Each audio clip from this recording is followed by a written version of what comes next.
night for baseball at Miller Park in Milwaukee. It's interleague plays. The Twins match up with the Milwaukee Brewers. The border battle continues the second time round.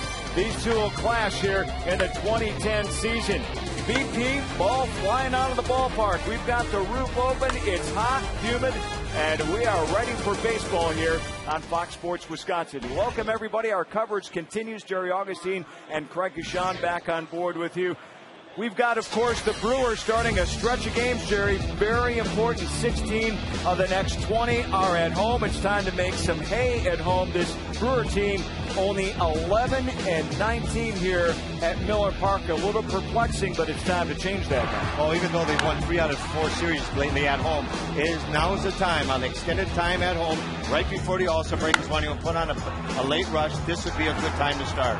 Yes, it certainly would. The Brewers have won their share on the road, but now, finally, their longest homestand is coming up, and it starts pretty tough fashion against the Minnesota Twins. Well, there are plenty of All-Stars among us, some future ones and some ones that have played in the game before, but how about Joe Mauer?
At Menards on all your home improvement needs. By AT&T. Find out what's possible with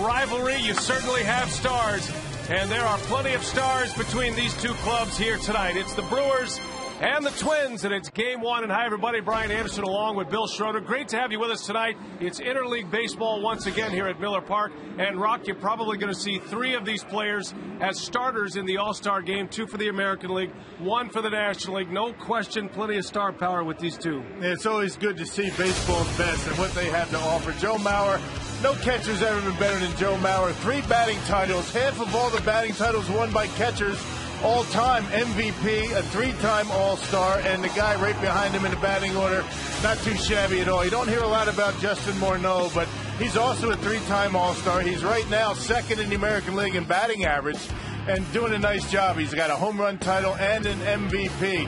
And the Brewers aren't going to be falling short either. You got Ryan Braun. You know, Brawny right now, third in the National League in hits. He's been voted onto the All-Star game by the fans 2 consecutive years. It looks like he's going to be his 3rd year. So Ryan Braun, again, he's going to be on that All-Star team. And let's not forget about a guy that's certainly deserving of the All-Star team, will not be voted in, but certainly should get picked. National League home run leader right now, 18 home runs. He's second in RBIs with 53. He's having a tremendous season, deserves to be in the game. Well, one thing the Brewers would like to turn around is they'd like to pick up a series win. The Twins have 5 in a row against their border rivals. Lineups and first pitch coming up for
Park. Walk-offs have warmed the watchers in each of the last 2 homestands. And Ricky runs off. It's a bases-loaded walk. And the Brewers win it. And Braun takes off. And puts it behind the other left. Corey Hart has won the game. And the curveball back up the middle. Base hit. Casey McGee delivers again. Gomez takes off. Counsell bunts it. And Gomez doesn't stop. The throw is over. It is into the stands, and Gomez scores! The Brewers win it again in their final at-bat. And tonight, the Brewers start a stretch of 16 home games in their next 20 days. Miller Park Magic and summertime in Milwaukee, heating up the race in the NL Central. And there is Chris Narveson as he leads the Brewers onto the field tonight at Miller Park. The Brewers returning home in front of a big crowd on a beautiful night for baseball here in Milwaukee. Ron Gardenhire and his Twins, they are right in the hunt. Matter of fact, they have a 1.5-game lead over the Detroit Tigers in the American League Central. 40 wins, 29 losses, one of the best defensive clubs in all of baseball. And, of course, you know they have the two in the middle of their batting order in Joe Mauer and Justin Morneau. Subway lineup for Ron Gardenhire tonight. Take a look at the numbers for Morneau. Since 2006 against the Brew Crew, he's hitting .384 and has 30 runs batted in, and Morneau opens the day with the second highest batting average in the American League. And Rock, that lineup will face Chris Narveson. Ken Maka wanted to make sure not only that he put Giovanni Gallardo against the Twins on Thursday, but his two lefties in the first two games of this series. Well, to hopefully control Mauer and Morneau, but both of those two guys very good against left-handers. A rough outing for Narvi. His last time out against the Angels, only 4 1/3, gave up 5 runs after a very good start against the Texas Rangers here at Miller Park. There's Joe Mauer, MVP from 2009. As we are set to play ball here in Milwaukee, it begins a long stretch of home games, and as we hit the summer months, we've got Summerfest coming up in a couple of days. It is just a great time to be in this area right now. First pitch of the ball game is in there for a strike, and away we go. Denard Span leading off for the Twins. .282 hitter to start the day, has a couple of home runs, 26 driven in. And he's drilled. Narveson hits him. Leadoff base runner for Minnesota. All right, here's the Brewers defensively. Braun, Edmonds, and Hart in the outfield. Around the horn, you've got Casey McGee, Alcides Escobar, Ricky Weeks, and Prince Fielder, and a battery of Jonathan Lucroy, rookie catcher, and Chris Narveson, the Blaines Farm and Fleet defense. And Rock, Jim Edmonds back in the starting lineup after an injured shoulder had him on the bench for a few days in Colorado. Well, with the right-hander for the Twins out there tonight, Ken Maka wants as many lefties as he can find, particularly one that can hit the ball out of the ballpark. So a base runner to start it on a hit by pitch, and now Orlando Hudson switch hitting second baseman. No J.J. Hardy in this series. I know a lot of Brewers fans were anxious to see J.J. play once again, but Hardy's still out with an injured wrist, his second trip to the disabled list. So that terrific keystone combination of Hudson and Hardy that the Twins had hoped for this year really hasn't materialized at this point. Yeah, neither one of them can stay on the field. I guess the Twins a little bit concerned about J.J. Hardy. You check out the umpiring crew here tonight. Bill Hahn behind home plate, Gary Darling, Bruce Dreckman, and Paul Emmel, the arbiters for tonight. Gary Darling is the crew chief this evening. There's need for a replay tonight. He'll be the man who makes the call, the first base umpire. But second time that J.J. Hardy has been on the disabled list. He was on it when the Brewers were in Minnesota last time. Came off the disabled list for a while and then right back on. Ron Gardenhire has had to scuff a little bit to find a shortstop. Now Hardy has played in just 37 games for the Twins this year. Orlando Hudson was a late offseason pickup. It was amazing that he stayed a free agent for as long as he did. It was nearing spring training before Hudson signed with the Twins. 3 balls and a strike on Orlando Hudson. He's had some injury issues himself. As you see Joe Mauer ready to hit next. Hudson has had a tweak of the shoulder and a tweak of the hand. Runner takes off. Hudson fouls it away. Now, Rob, tonight's broadcast is on AFN, the American Forces Network, broadcasting to the U.S. Armed Forces, serving in 175 countries and aboard ships at sea. They're watching around the world in Iraq, Germany, Italy, Southwest Asia, South Korea, and Japan. And we welcome all of our servicemen and women and salute you for the work you do each and every day. And maybe your son-in-law is catching us tonight on AFN tonight, Rob. Yep, he's a big Brewer fan over in Bagram over in Afghanistan.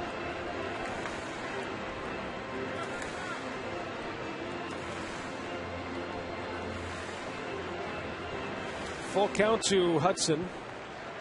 Narveson has had his troubles in the first innings of games.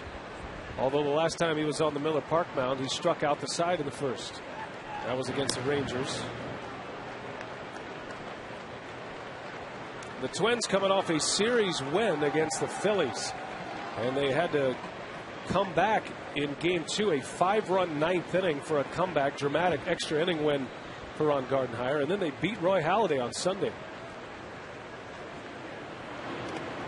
Down in the dirt, Hudson draws the walk, and Narveson already in trouble here with Mauer coming up and 2 men aboard.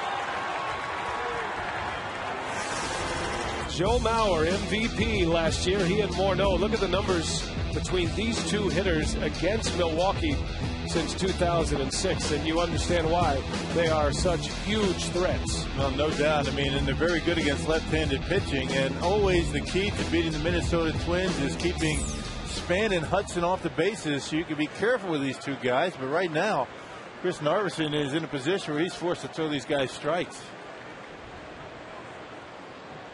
2 on to start the game against Narveson. Mauer comes in batting .304. And he takes a strike. Narveson with a changeup.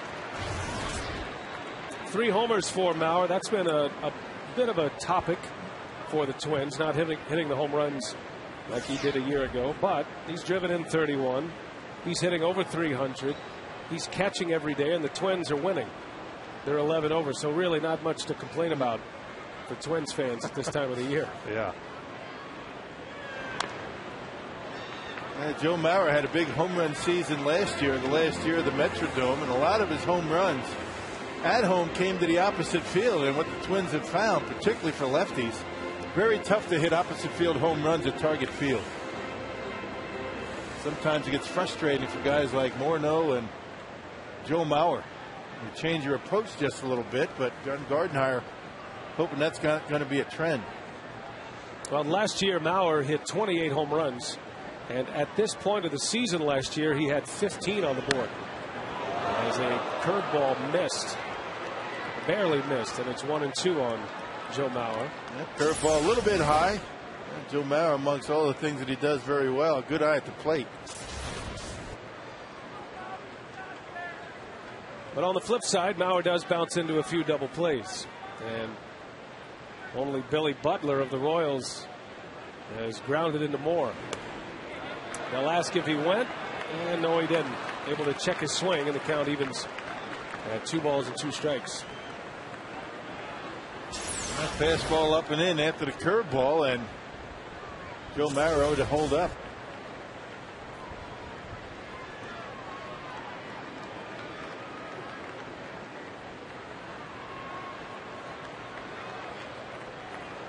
Narveson with a 2-2 count on Mauer. 3-2. And Brewers got a little crossed up that time. It looked like Escobar snuck in behind Bernard Span, and he was actually standing on second base when that pitch was thrown. Narveson, he's not going to make that pickoff play. He's got to step off at least. Check out Escobar, and there goes the baseball. Big hole over there for Mauer. Full count, the runners take off, and Mauer fouls it away. And a little bit late on the fastball from Narveson.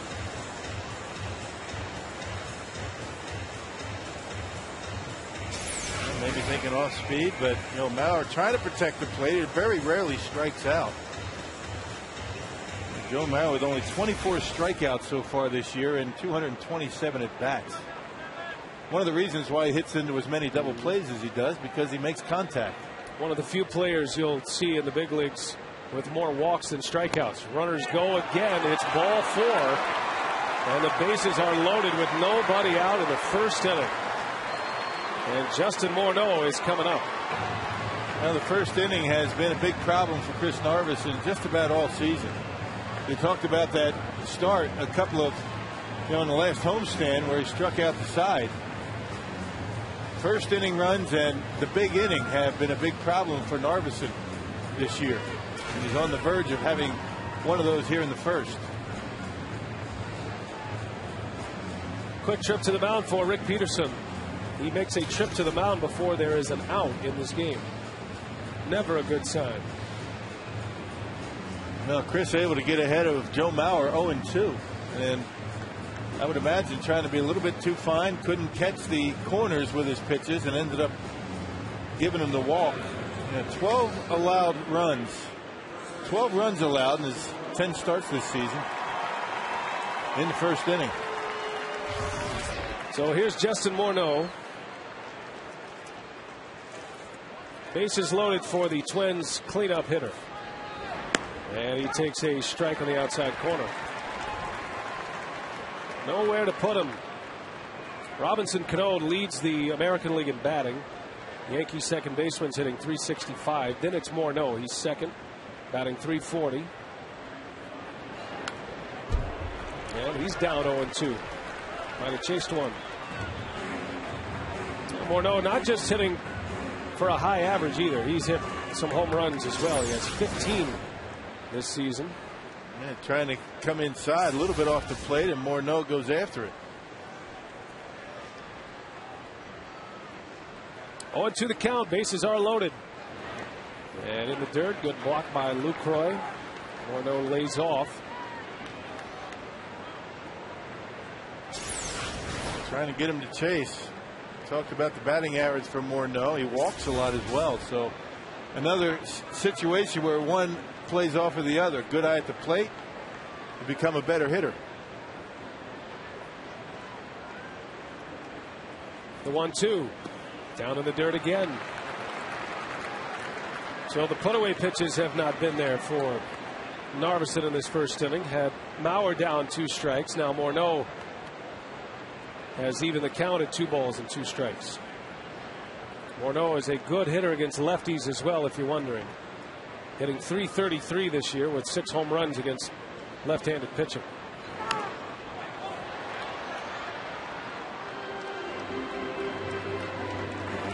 Well, the way these guys are going after the fastball here early, Rock, you might want to stick with it. Mauer and Morneau both late on the fastball. We've been talking about how it's been a very nice run through this starting rotation from Milwaukee, and each and every one of them have been throwing a lot of fastballs, establishing that pitch early on. 3 balls, 2 strikes. Boy.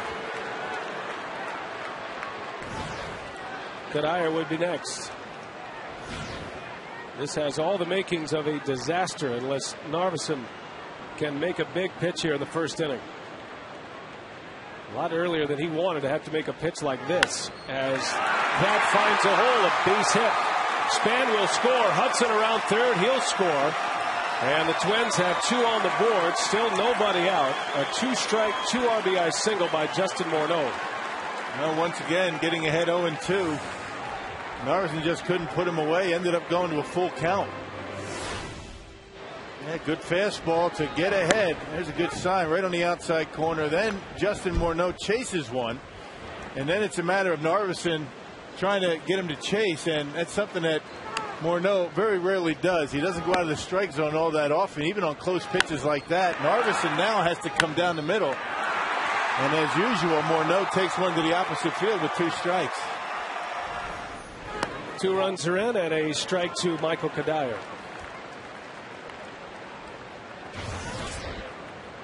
Cuddier's hit 7 homers this year, 32 driven in. Had 5 hits against the Brewers in that series in Minneapolis in late May.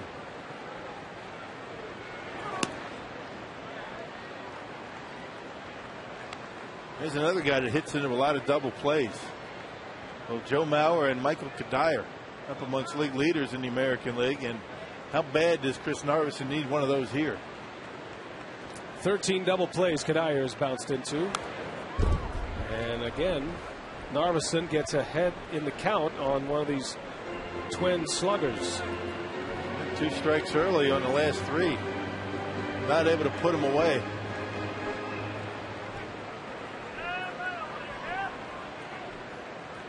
Two runs are in, 2 men are on for Minnesota.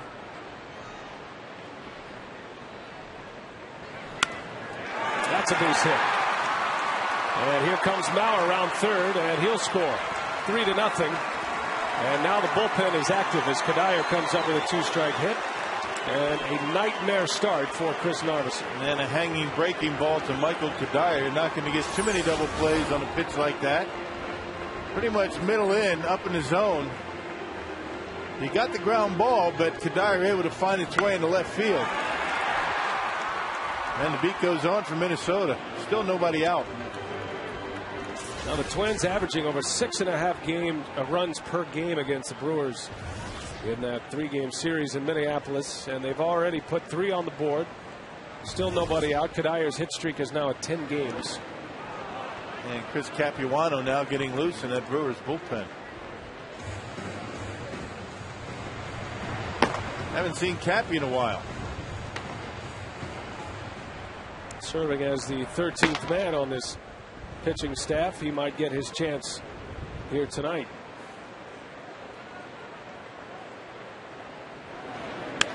Another base hit. Morneau had to freeze for a moment. He'll stop at third. And Chris Narveson is nearing the end. This is very similar to what we saw at a Dave Bush in Minneapolis. He did not get an out, gave up 7 runs. Well, not a good way to start a series. Not a good way to start a homestand. And you can see that pitch getting a lot of home plate. And Delwin Young, amongst the hottest hitters for these Minnesota Twins, able to bang one into left field.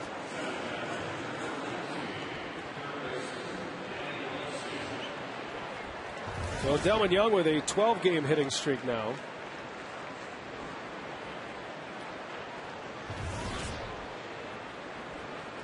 Bases loaded again.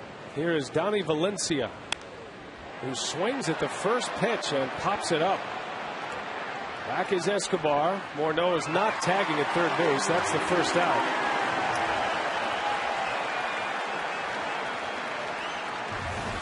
Infield fly rule was in effect.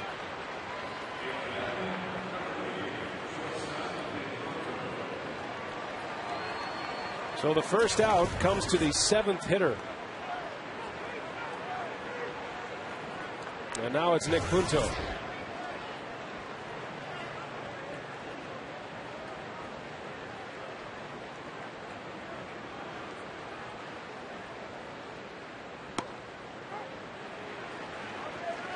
The Twins will send Scott Baker to the mound here tonight.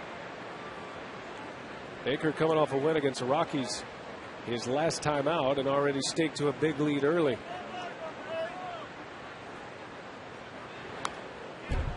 Oh, 2 the count.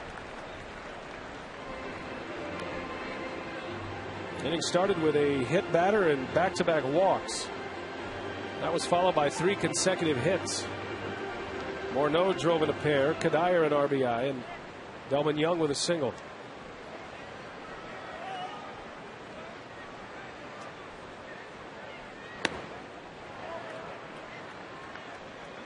Just not able to finish these hitters off. I mean, you know, really attacking the strike zone early in the count and then trying to be a little bit too fine. Missing off the corners and allowing these hitters to get back into the count just about every time. Dave Bush, his spot of the rotation skipped. He will pitch against the Mariners next. There's a strike called, a dandy of a curveball. And Punto is out. That's a big out for Narveson. That might be the out that keeps him in the ballgame. Yep, backdoor curveball. That's where he wanted it. And catching the outside corner, and Nick Punto just watches it. Pretty good pitcher's pitch right there. Well, it is out number 2, and it means the pitcher, Scott Baker, will bat here in the first inning. And a chance for Narveson to strand the bases loaded. First at bat of the year for Baker.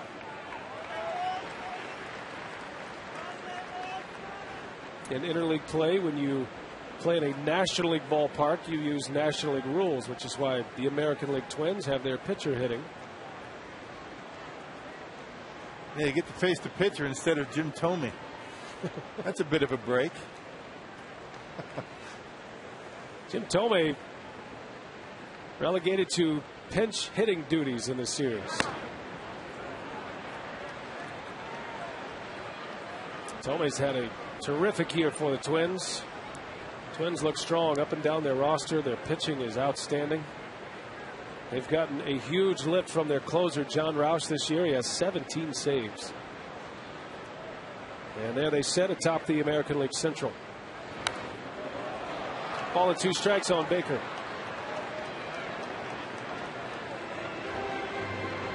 Still bases loaded. Morneau, Kadayer, and Delwin Young. All 3 with singles.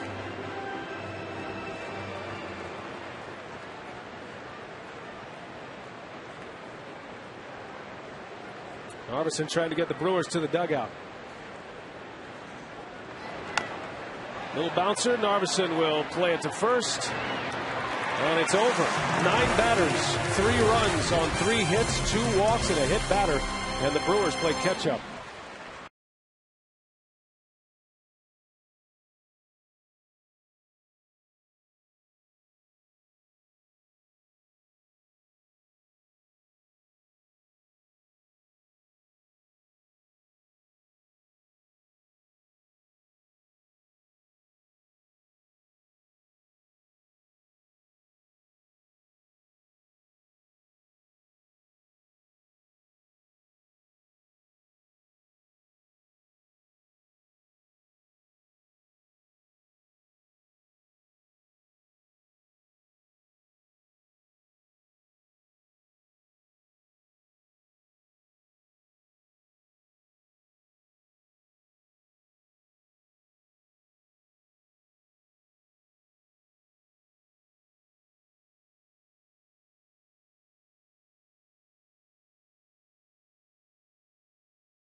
Against Scott Baker in his career, very good numbers. Couple of homers and a .421 batting average. Braun McGee and Edmonds in the middle with Lucroy, Escobar, and Narveson rounding it out. And that lineup against Scott Baker.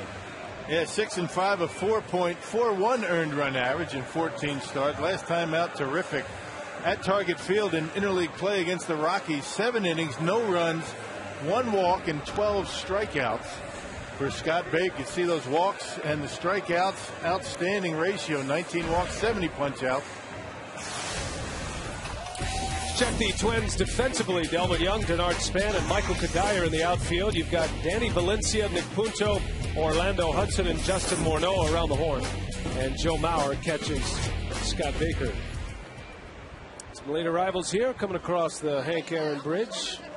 And a big crowd filing into Miller Park on a beautiful Tuesday night. Felt like Armageddon here last night. But the rains, the storms, the tornadoes moved on, and it's been a gorgeous day today. Easy day to get loose, Rock. Yeah, the humidity is rather high. It was around 91, in my neck of the woods here in Milwaukee. So, yeah, this is hitterish weather. And it looks like it's going to be one of those nights, or at least you hope the Brewers are going to be able to bounce back and get some runs themselves. Third time this year, Narveson has given up 3 runs in the first inning. It makes it very difficult on an offense, particularly when you're facing one of the best pitching staffs in the American League. Well, Ricky Weeks takes a strike on the corner. 2 balls and a strike on the Brewers' leadoff hitter. Corey Hart would be next, the National League leader in home runs to start the day. Brewers pack plenty of power in the top 6 spots in their order as Weeks takes ball 3.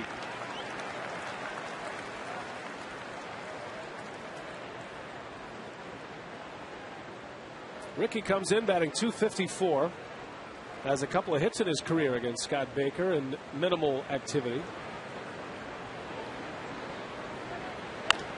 Well, he bounces one over to third. Danny Valencia makes the play for out number 1. A scouting report on Scott Baker tonight comes from hitting coach Dale Swain.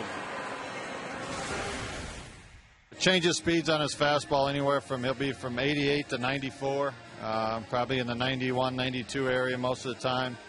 Nice little slurvy type curveball, about 80 miles an hour with a true slider, 84, 85. Pretty good command of his breaking stuff. Comes at you for the most part with his fastball. It's not like he's painting or down and away or anything like that. You'll get a good fastball to hit, and mixes in some changeups both to righties and lefties. A pretty good scouting report every night. I mean, you give that information to your hitters, and you pretty much know what this guy's all about. He throws a lot of fastballs, does Scott Baker, and a lot of first pitch strikes. He's one of those guys that just does not mess around. He wants to get ahead of you. His key is to keep the ball down around the knees. When he does that, like he did against the Rockies, he's going to be pretty good. Well, Corey Hart with 18 homers, 53 driven in this year.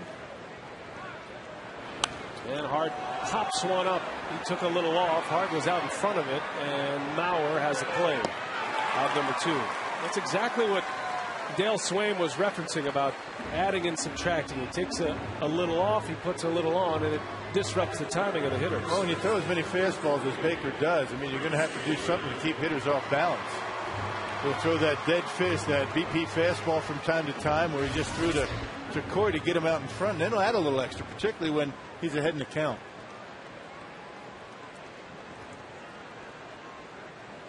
So 2 gone, and here is Prince Fielder. If you just settle again, the Twins scored 3 runs in the first inning. The first 6 batters reached base before there was an out in this game. Morneau drove in 2 with a single. Michael Cuddyer had the other RBIs. Fielder gets jammed, and a little soft pop-up. It bounced, but Punto throws him out at first. So it's a 1-2-3 inning. Scott Baker goes quickly through the Brewers' order. We head to the second.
Major League Baseball announced that Huntsville second baseman Brett Lowry, one of the top prospects in the Brewers farm system, will participate in the Futures All-Star Game this year, coming up on July 11th in Anaheim.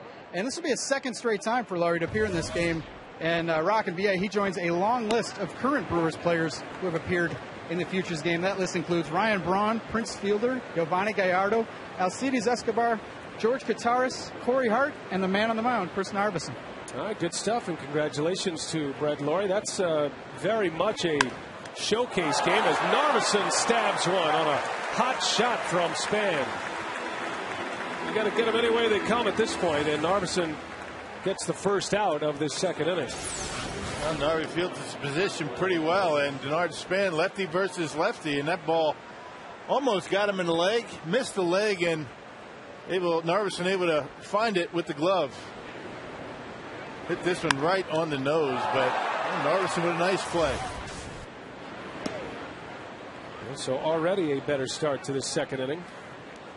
One gone as he faces Orlando Hudson. But back to that Futures game. That's a great honor, and it's a game that's televised, so Brett Lawrie will get a chance to show Brewers fans what he's all about. What impressed me about Brett Lawrie this spring, Rock, you know, he was signed as a high school player, and he's put on a lot of weight. You know, he's starting to look like good weight. He looks like, yeah, muscle weight. You're right. Not that kind of weight. Yeah. But he's, you know, I guess if you could say it, he's starting to look like a big leaguer. Yeah. You know, he has that look to him. Well, he's only in high school when we first saw him, so he's just starting to grow into, mature a little bit, and good sized kid. Not a tall kid, but he's starting to fill out. Hudson bounces one to third. McGee stabs it, and a good play to get the out. And a second out of this second inning. 2 up, 2 down. Well, Casey coming in, tried to be aggressive on the hop, able to catch the short hop. And once he had it in the glove, the rest is easy. Hey, with MLB.TV Premium, you can enjoy HD quality home and away coverage, multi-game view, and the ability to pause and rewind live games. Visit Brewers.com to order and to get more details. MLB.TV, baseball everywhere. Well, Narveson could certainly use a quick inning as he deals with Mauer. And again, Mauer having a tough time with the fastball. Mauer walked. Narveson was ahead of him 0-2, but Mauer worked the count full and then drew the walk in that first inning.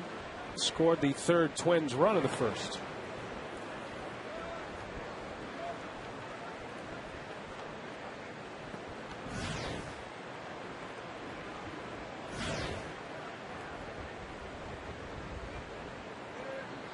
A pair of MVPs right in the middle of the Twins batting order. Mauer won the MVP last year. A catcher has won the American League MVP only 9 times. 5 of those occasions were New York Yankee catchers. You could probably go through the list. But Mauer winning the MVP last year, joining Pudge Rodriguez, Thurman Munson, Elston Howard, and Yogi won 3 of them, Rock. Not a surprise. Nobody on that list really is surprised. It's amazing in this day and age, though. The guy can win one after the other. He's won back-to-back batting titles, 3-time All-Star, MVP, and a heck of a defensive catcher. On the ground 2 weeks. And a much-needed inning for Chris Narveson. Quickly, 3 up, 3 down, and we head to the bottom of the second at Miller Park.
And our Carsoup.com email the booth question comes from Jason in Whitewater.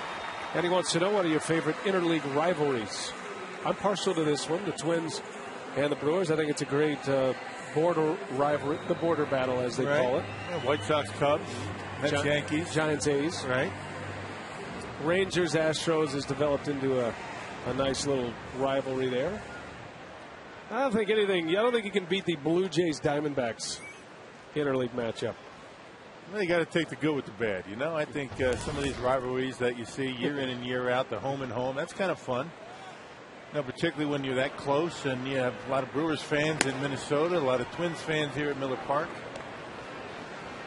And interleague play is here to stay, and it's done a lot for the game. You know, during interleague play, attendance is up, which has raised the season attendance numbers. That's a good thing. I like seeing the American League clubs as Braun lines one foul into the seats. And a guy with a Braun jersey almost lost it. Couldn't make the catch, but he comes up with a baseball for his son. Attaboy. Look at the other kid. The other kid's just bitter. Kept it in the rails, Rock. All right, not a bad effort. Where's my ball, Dad?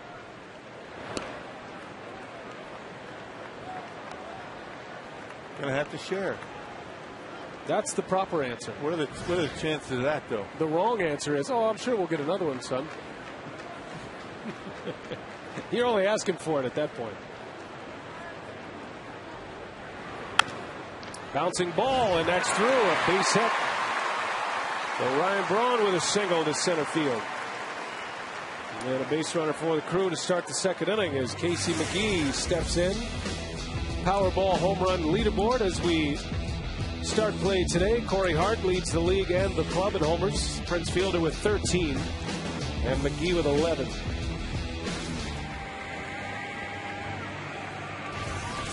Hey, bro. My mistake. Go ahead, partner. Casey had the day off, I was going to say, which gave him 2 days off after the final game in Colorado and the scheduled day off yesterday. That's a good idea. Now and again, you got to give your guys some time off. Braun takes off. Hit and run was on, and McGee fouls it back. Casey was swinging the bat pretty well on Saturday in Colorado. Before that time, he kind of scuffled a little bit on the road trip.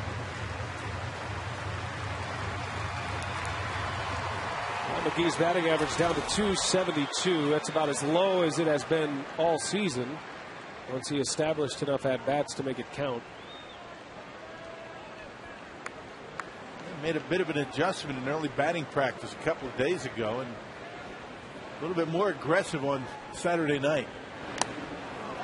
That big swing from Casey, that's the thing he was working on. I mean, not just feeling for the baseball, thinking the opposite field all the time, and is getting a good pitch and swinging hard. Slightly better in the batting average category against lefties, facing right-handers about 3 times as often as left-handed pitching.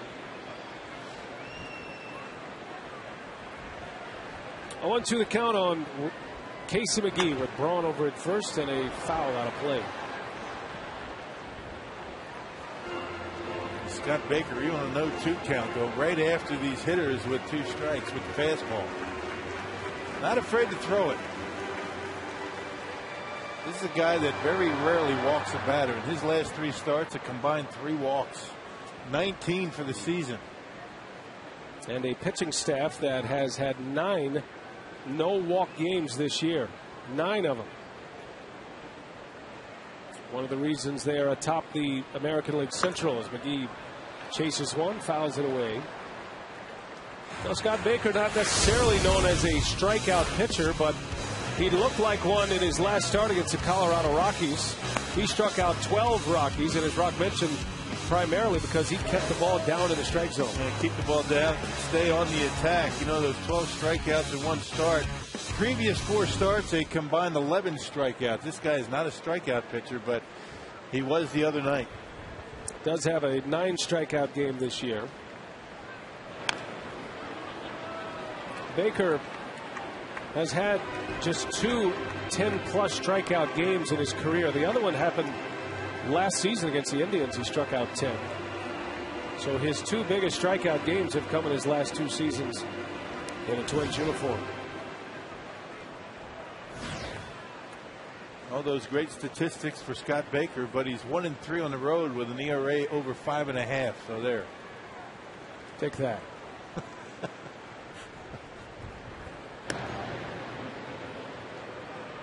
Can't make him sound too good. Unless you go by the reverse mojo theory. Yeah.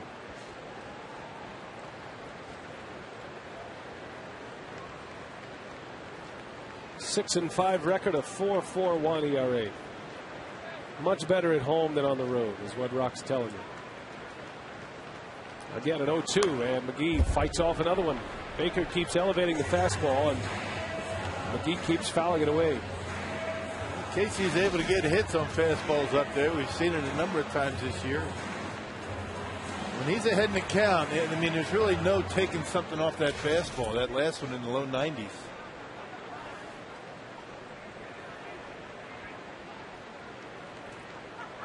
Seventh career start against Milwaukee.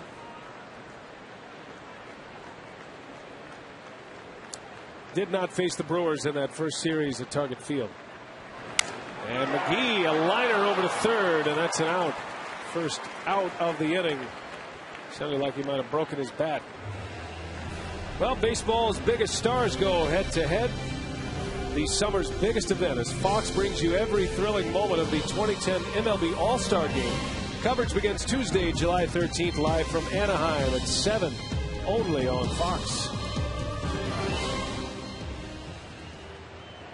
And you will see some All-Stars matching up in this series.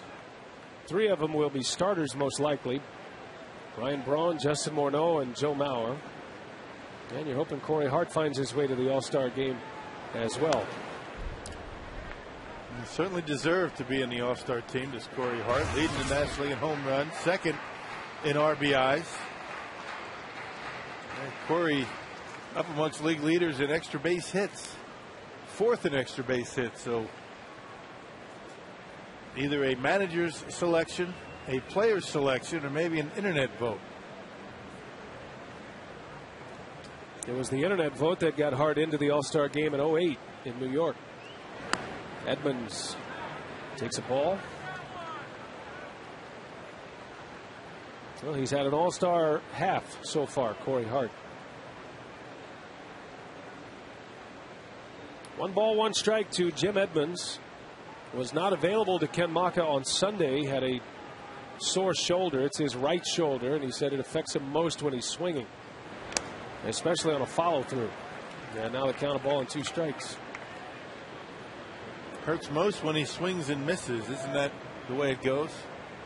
Doesn't hurt when you hit the ball, hit a rocket somewhere, but it bothers him when he does that.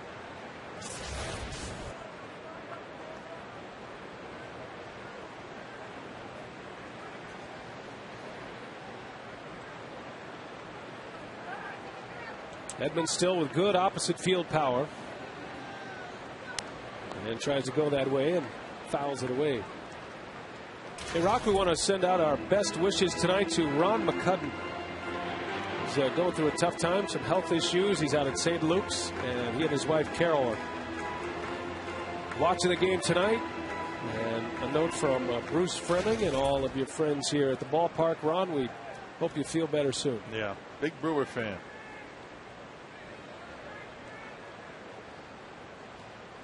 Ball and 2 strikes on Edmonds.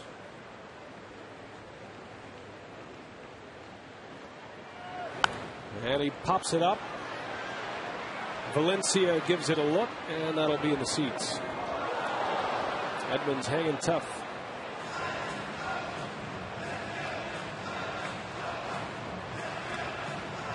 Yeah, Baker has been elevating some fastballs in the first couple of innings, particularly this inning, I think by design, though, trying to go higher than high out of the strike zone to get the Brewers to chase. Brewers have been able to foul him off. Casey McGee lined down on a slider. It wasn't a fastball. The only pitch that wasn't a fastball in that at bat for Casey McGee.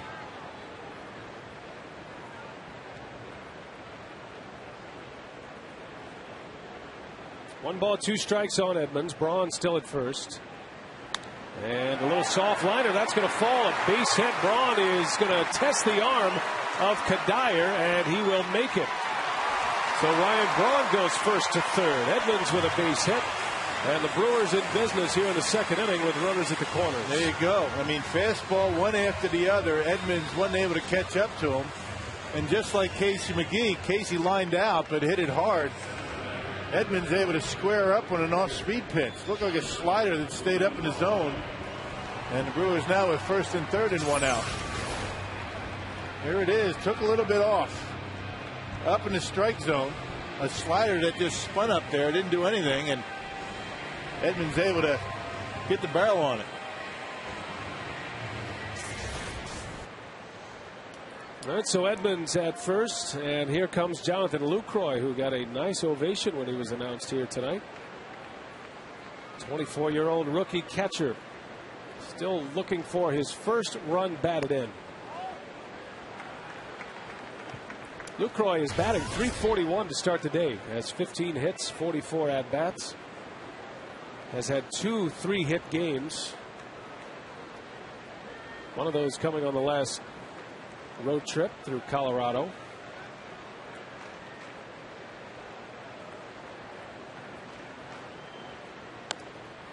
And Lucroy coming along nicely, not just at the plate, but behind home plate, calling games and working very hard with Rick Peterson and his pitching staff. Guys are very, very happy about the way he's been handling himself back there. And offensively, always looking to go to the opposite field and up the middle. That's why he's able to stay on the ball so well. George Kottaras, he and Randy Wolf have hooked up twice in Wolf's last 2 starts. Randy's pitched well on both occasions. So that's who Kottaras will continue to catch. As Lucroy takes strike one.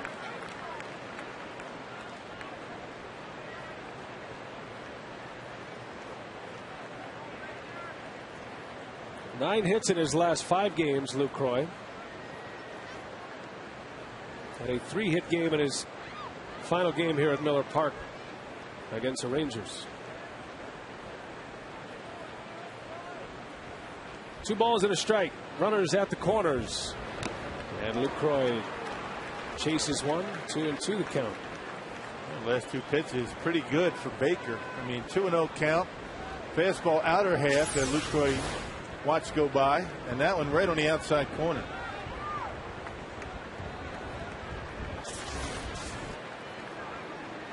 Now Lucroy trying to get one in the air to the outfield at least.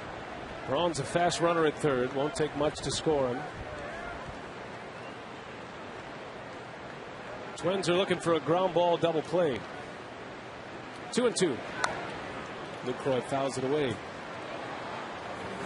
This is a spot where Lucroy can be so tough on a pitcher. He can chart up a pitch count in a hurry here. Remember that long at bat, the final out of a game against the Colorado Rockies, when he just kept fouling pitches off with 2 strikes. Yep, ended up lining out the right to end the ball game, but that was a battle. That was on Saturday night, and it's hard to have an impressive at bat when you make an out, but that was certainly one that registered in the memory banks for Dale Swaim, his hitting coach.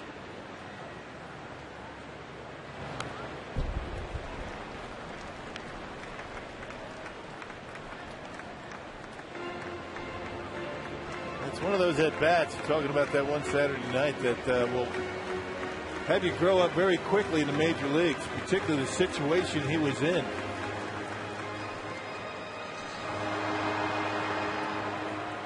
Well, the Brewers had scored 3 runs in that game, had the tying run at third base, 2 outs. Lucroy, a 10-pitch battle with Rafael Betancourt. And he ended up lining out to right to end the game. Here's the 2-2 and a swing and a miss. So Baker picks up a strikeout when he needs it. And the Brewers continue to struggle with a runner at third and less than 2 outs. Well, first strikeout for Scott Baker. Now pitch up in the zone above the belt, outer half, and Jonathan swings right through it. Hey, a reminder, FoxSportsWisconsin.com is your home for all the exclusive news and information on your Milwaukee Brewers. Log on for daily updates, exclusive blogs, complete schedules, and more. FoxSportsWisconsin.com. Escobar will bat with 2 on and 2 out.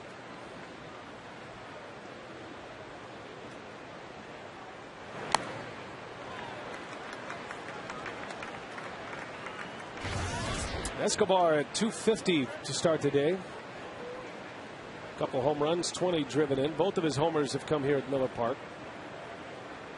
Much like Lucroy, he is at his best when he is using the opposite field.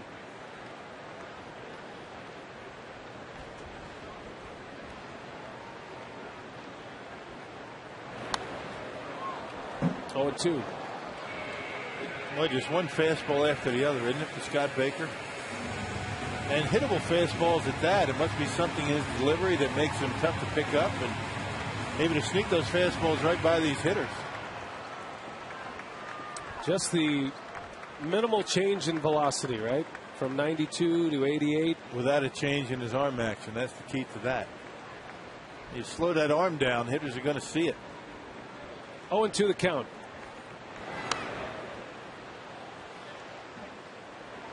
It's been a similar pattern. Get ahead early and then go out of the strike zone and watch the hitters flail away. Climb the ladder. But it only works if you get ahead in the count. That high fastball can be a dangerous proposition. Baker has given up 11 home runs this season in 14 starts. But when he is right with his command, he's tough to handle. 0-2. Escobar takes just off the plate a little breaking ball. And it's a ball and 2 strikes. That didn't miss by much. And if the slider, that slurvy, whatever it is, that was a true slider right there. Went straight down, just missed the corner. At least according to Bill Hahn, it just missed the corner.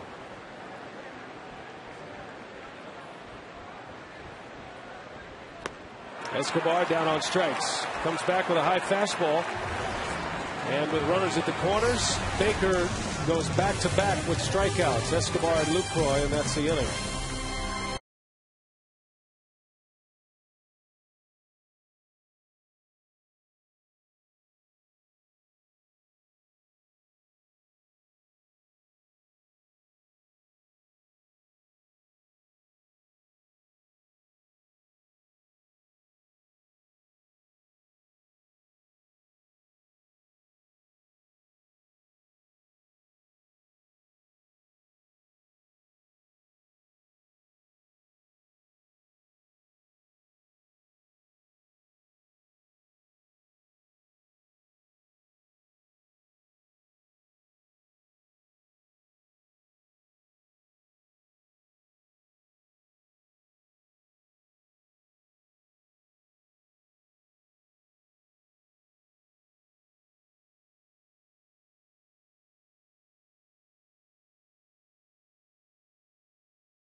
And by Ho-Chunk Gaming Wisconsin, your ticket to more. Back at Miller Park, and as we do at least once a homestand, we like to visit with the general manager, Doug Melvin, to get some insights from the front office. Thanks for joining us again, Doug. And as we wind through this game, just give us your thoughts, where the ball club is right now, what you saw from the road trip with the Brew Crew. Well, I was on the road visiting our Huntsville club, but had a chance to watch them from a distance, and had a chance to go 4-2 on that trip. But our pitching is coming around over the past month. I think we're 9th in the league in pitching. We'll get the pitching fixed, and now our hitting is in a little bit of a slump. But you got to play. That's the one part about the game. There's so many components. Morneau sends one deep to center field. Edmonds, with his back turned, makes the catch. As smooth as silk, Jim Edmonds runs it down for the first out. Yeah, there's so many components to winning baseball. You got to get the pitching, the hitting, good defense, all of that, the bullpen, all working together. So to have a championship club, you got to get it all working together, and we just haven't done that. We're hoping that with the homestand, we got a number of games at home here prior to the All-Star break that we can get a little winning streak. Well, it's basically been a pretty good run through the rotation the last time through. I mean, Gallardo's been throwing the baseball well. Randy Wolf, back-to-back starts have been very good, and Manny Parra has been very impressive. Yeah, Manny's he's been very good his last few outings here. Chris is the one pitcher that's struggling at this point, and David Bush has thrown well. You take away his one start in Minnesota, his ERA is 3.6, and that. So we're encouraged by the starting pitching, and also with the bullpen makeover with the Lowe out there and Braddock and Axford and Trevor's looks like he's getting back on track. I'm a little more encouraged, optimistic about the pitching at this point, but there's still a long season to go. Well, you look at the starting as you talked about. You may have a decision to make here pretty soon. Doug Davis is on the road to recovery. Right. Doug has pitched in Nashville recently. He's going to have another outing, and then we'll make a decision at that time. And that, but more than likely we'll give Doug the opportunity to get back in the rotation, but we haven't made that decision yet. Visiting with Doug Melvin, the Brewers general manager, and a chance to catch up on what's going on in the Brewers front office from Doug's perspective after the draft winds up, and now kind of give us an update on what's happening throughout the minor league system in your eyes. Yeah, I had a chance to see our Huntsville club, and Brett Laurie, a young second baseman, has really gotten hot. He's hitting .296, got 9 triples, playing a very good second base. He's one of the youngest players in AA baseball at 19. I think he's just 19, maybe turned 20. So he's got a great future at him. He's really adapted well at second. He's athletic enough. He could play all over. So those are going to be issues we're going to have to talk about a little bit later on. Lorenzo Cain's in center field and hitting .320 and getting very close to where we'd consider promoting him to AAA, because I think he's getting over 500 at bats now at AA, and that. So, and then I got to see Amari Rivas and Mark Rogers, both starting pitchers that are on the 40-man roster, and they both performed well in the games that I saw. Rogers had a no-hitter going into the 5th inning, but it's the same issues at the minor league level as at the big league level, is the pitch counts and the strike zone and getting through 6 and 7 innings. One pitcher we do have in our system, though, is Kyle Heckathorn, who's at Appleton. And Kyle, I think, has run off 4 straight starts of 7 innings and so that's what we need to get our minor league starting pitchers to do, get deeper into the game. So the same issues you have here are at the minor leagues, but we got to get them on track there so that when they come up here, we keep telling them, as Fred Dabney, who was up here working the bullpen when Stan Kyle was away, said the biggest difference is the strike zone. And he took a paper cup and he said the strike zone. He said the strike zone in the minor leagues is on this end, and the strike zone in the big leagues is on the bottom side of the cup. So it was a good education for Fred to be up here to educate our pitchers to how you have to command the strike zone and be able to pitch within the strike zone to have success. Well, there's a line drive foul. Delman Young, the batter for the Twins, with 2 outs. You got to be, Doug, impressed with the way Jonathan Lucroy has come along. He really looks good. He's got a lot of poise. He's come along well, calling games for your pitching staff. Yeah, as you know, it's a tough assignment as a young catcher to come to the big leagues and catch. And there's so many things that go through a catcher's mind, and he's having to learn each one of these pitchers. He's having to learn to work with the pitching coach, the manager, the advanced reports. He's having to learn as an offensive player also the signs from the third base coach. He's got to learn signs from Willie Randolph, the bench coach, because when the infielders are out there and you got the first and third, so he's got to lay the signs. So he's got a whole manual that he has to go through to become a catcher. And for a young catcher to come up here, it's difficult. And he didn't catch a lot in spring training. So when you got a young catcher at his age and his lack of experience in the minor coming up here and adapting like he has, it's very encouraging because he's got a good future ahead of him. And, you know, I had said to Mark Attanasio at the offseason, I thought that Jonathan might be ready around July of this year and maybe catch the last couple months some games, bring him up here and learn the nuances of catching and that. Because if you don't get the job done as a catcher back there and you can't learn all that thing, then they put you in the TV booth. Right on cue. Well done. Well done. All right. Stay with us, Doug. We'll come back. We'll talk a little offense, specifically Corey Hart. Love to hear your thoughts about him.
Both tickets, food, and a visit from Ryan himself. Visit Brewers.com/All-Star for rules. Well, you can vote until July 1st. Doug Melvin is with us, Brewers general manager, and certainly want to get your thoughts on some of the potential All-Stars. Obviously, Ryan Braun is headed back, and it looks like he's on his way to his third All-Star start, and that's saying quite a bit for a left fielder for the Milwaukee Brewers, right? Yeah, Ryan's been a pretty consistent hitter throughout the career since we brought him up here. And, you know, I think the tough part is that he came up here with such a bang and put up such huge numbers. People expect him to do that all the time now. And you know, he is an all-star player. You can't argue the numbers. You can't argue the way he plays the game. You know, he brings speed to the game, also plus offensive power at batting average, and one of the best hitters in the game. So it's not a surprise that he, you know, has got a chance to go to be an all-star again. Narveson slaps one for an out, and it's the first out of his third inning. Now, so you got to figure out a way to get Corey Hart to the All-Star game. Leading the league in home runs, second in RBIs. He's up there amongst leaders in extra base hits. What a stretch he's put together. Yeah, slugging average, I think he's second or third in the league. So I think Corey, you know, in spring training wasn't performing very well, but he's working on things, and I think we can all get fooled by that. But I think the best thing about Corey is he's just kept his composure and made the necessary adjustments, and he's been a good student. You know, you got Dale Swain, who knows a lot about hitting and has a lot to offer to a hitter when they go through slumps and they go through the highs and the lows of what most major league hitters go through. When you have a good teacher, you got to become a good student. And Corey Hart, I think, listened to Dale on a lot of the things and started laying off certain pitches.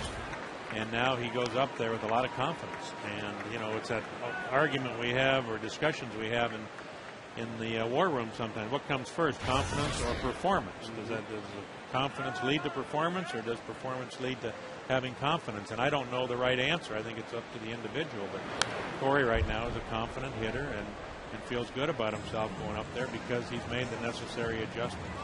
And performance certainly leads to playing time. I guess take a little bit step further.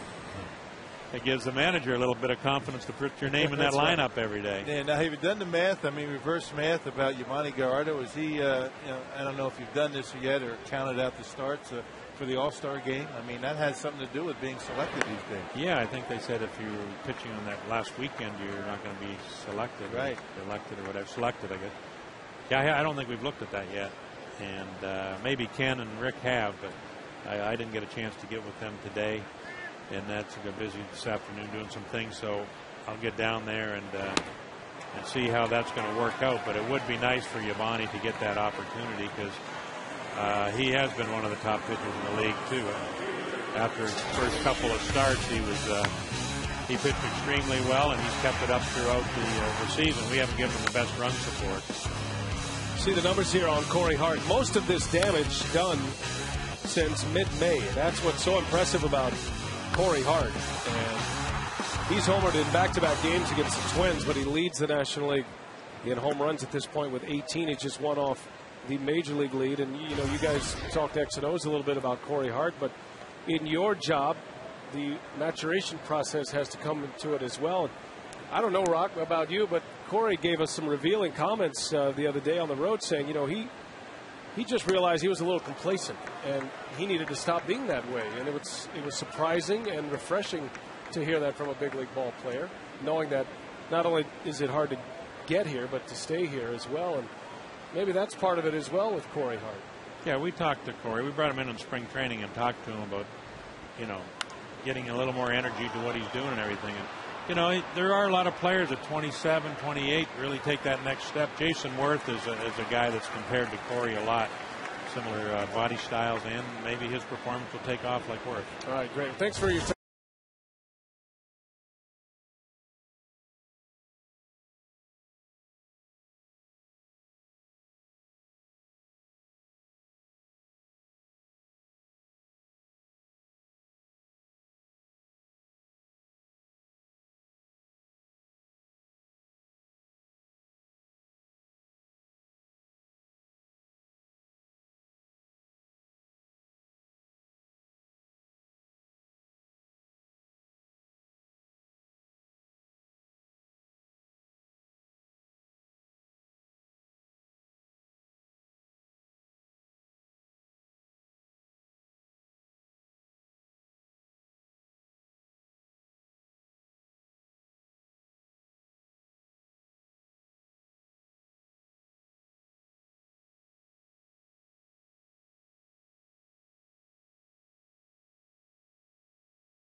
Telecast on June 28th, 29th, and July 1st for the chance to win a trip for two courtesy of AirTran Airways. Log on to foxsportswisconsin.com. Click on the AirTran Flyaway link for more details. That's a great promotion. Looking forward to seeing how that one plays out. Great opportunity to come join us on the road with the Brewers, courtesy of AirTran. Danny Valencia leads off, as Chris Narveson has now retired 9 straight after he gave up 6 consecutive base runners in the first inning and 3 runs. Always good to get a few minutes with Doug Melvin, and good that he just came from the minor leagues, especially Huntsville, because there are a number of bright young prospects there in Huntsville. Lorenzo Cain and Brett Laurie. And a good update on what's going on down below. The Brewers are certainly going to need their farm system. Well, you never know, you know, based on how the team performs on this homestand and this stretch of 16 out of 20. You may see some of those guys up here in Milwaukee. Maybe playing here at Miller Park before too long. We'll see. Listening to the general manager, he feels like, you know, this is the homestand, or at least the home stretch, where decisions can be made as Valencia flies out to Jim Edmonds. 10 in a row retired by Narveson.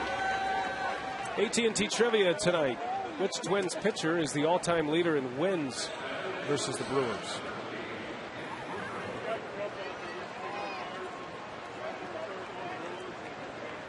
So one gone, and here is Nick Punto now.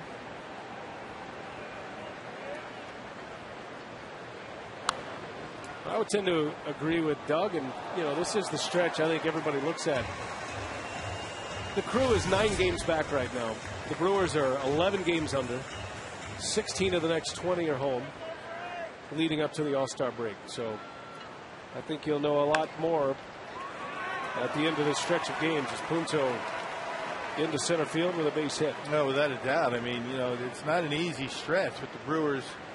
Starting last road trip, Anaheim. You got the Colorado Rockies, teams over 500. Minnesota Twins, 11 games over. You see where you are.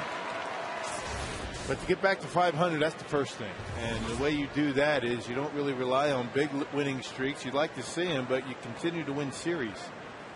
2 out of 3, you go a stretch of winning series, and you see where you are once you get to 500. Before that time, there's really no discussion to be had.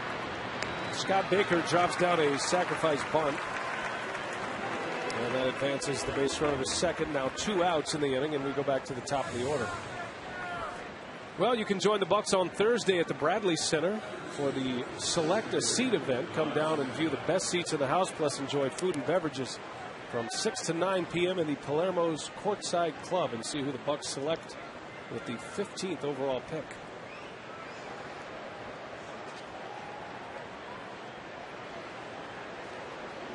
Trade today in the NBA with the Bucks.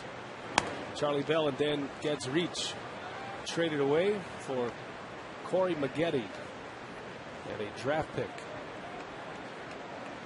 Golden State trade with the Bucks. What do they call it in the NBA? It's not the hot stove. What are they? The cold something? Cold pizza? I don't know. Baseball has its hot stove league. I don't think any NBA transaction even registers right now with the LeBron James saga. Right. And the fact that he's a free agent officially at the beginning of July. Nice to be LeBron James, huh? He's the king. Good to be king. Bouncing ball 2 weeks, and Narveson keeps cruising along here. Had a shaky start, but has settled down since. He's put 3 scoreless on the board, and now we'll see if the Brewers can get something going on.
And the Twins scored 3 runs, 2 RBIs driven in by Morneau, and then Michael Kadire had an RBI.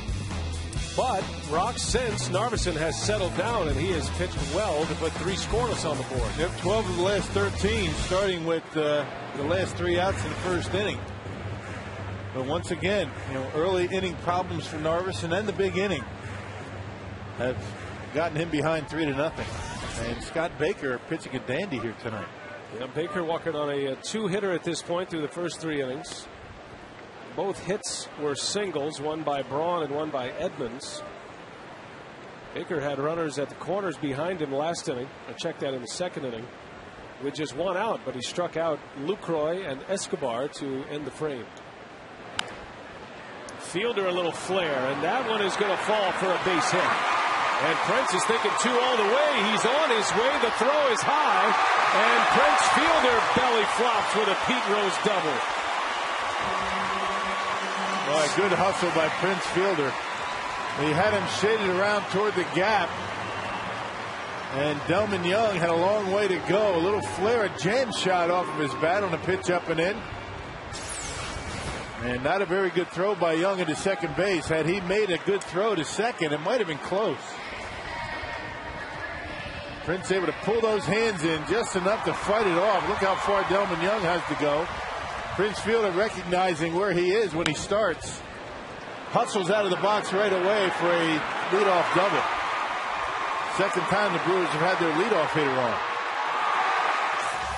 You hate to bring it up, but how many superstars run like that when they get jammed like that? Not many. Well, Prince always runs. That's one thing you can count on. He runs his way to a double, a hustle double for Prince Fielder. That's what you love about his game. Well, now Braun a chance to put the Brewers on the board here. Ryan singled back up the middle in the second inning. Hit a bouncing ball just past Punto at the shortstop position.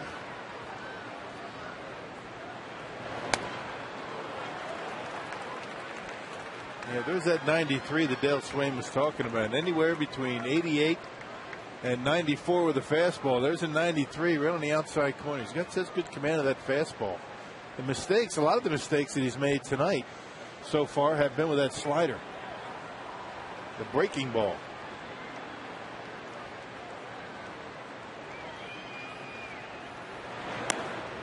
Just missed. Came back inside with an 0-2 pitch.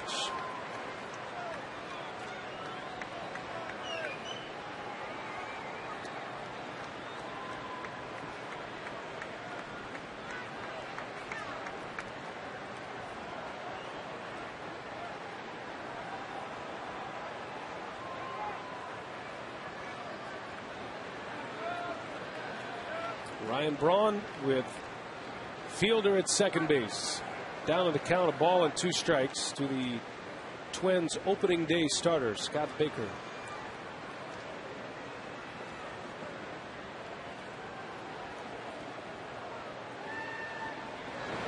And Braun fouls one away.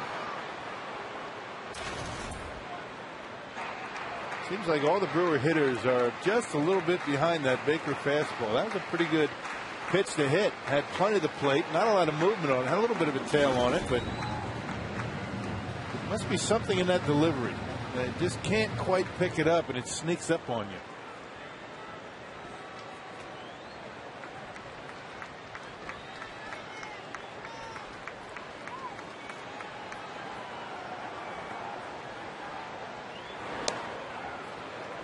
A breaking ball that missed.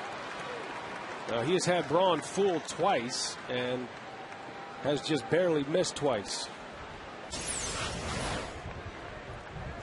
Well, there's that slider. It seems like that slider has been hanging just a bit. Every time he throws, he's thrown a couple good ones. He buckled Braun's knees with that 2-strike pitch. Count is even now, 2-2. Fielder a modest lead out at second base. And Braun rips one to center field. A base hit. Fielder will stop at third. That ball was smoked by Ryan Braun. Well, another pitch up down the middle of the plate, 85 miles an hour. Either the BP fastball or the slider that hung up in the strike zone. Not sure what it was. But that middle speed is what the Brewers seem to be hammering pretty good. That was a slider that did nothing. Watch it just hang up there for Brawny. And with 2 strikes, able to hammer that one right back through the middle. Hit that one hard. So the Brewers with something going here. So first and third with nobody out this time. Brewers had first and third with 1 out in the second and failed to score. Now 2 on, nobody out for Casey McGehee. McGehee sitting on 47 runs batted in. He has slipped to 9th in the National League in RBIs after leading the league for a couple of weeks. Troy Glaus is your league leader right now. He's driven in 55. Boy, he's had a monster 6 weeks for the Atlanta Braves.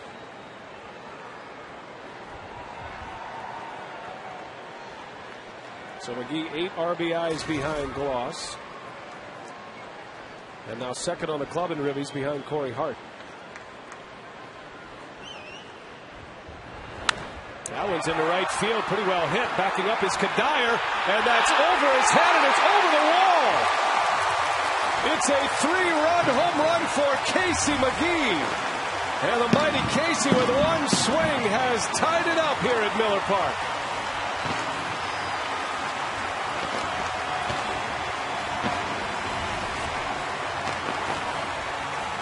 Now that's what the Brewers do. A couple of men on, and somebody knocks one out of here.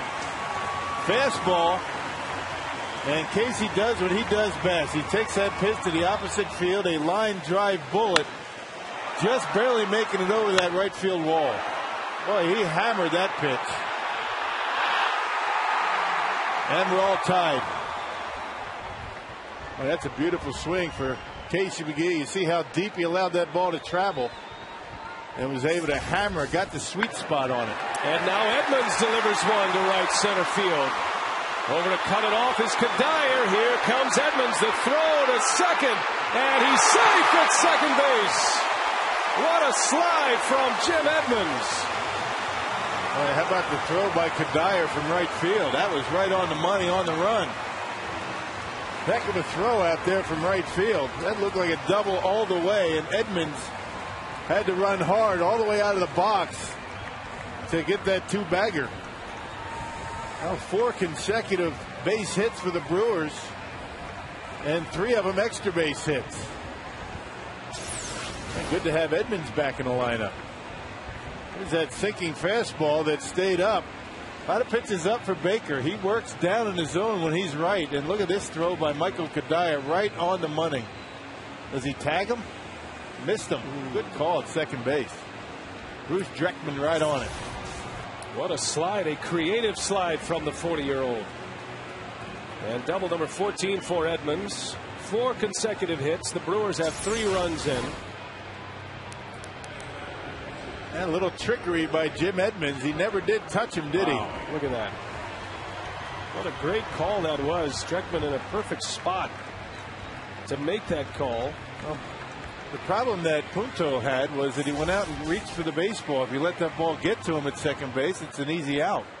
Where's the one spot you know the runner has to go? The bag. Stay there. Put the glove there, right? Right. All right, so Edmonds in scoring position. Jonathan Lucroy, the batter, can put the Crew ahead. And a spinner finds the strike zone. Well, so the Twins scored quickly in the first. First 3 batters they had up in the first inning scored. Now the Brewers score their first 3 hitters in the 4th. And it's a brand new ball game here.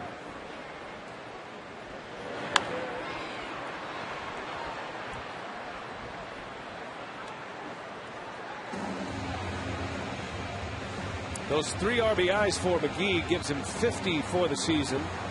And Casey now joins Albert Pujols for 5th in the National League.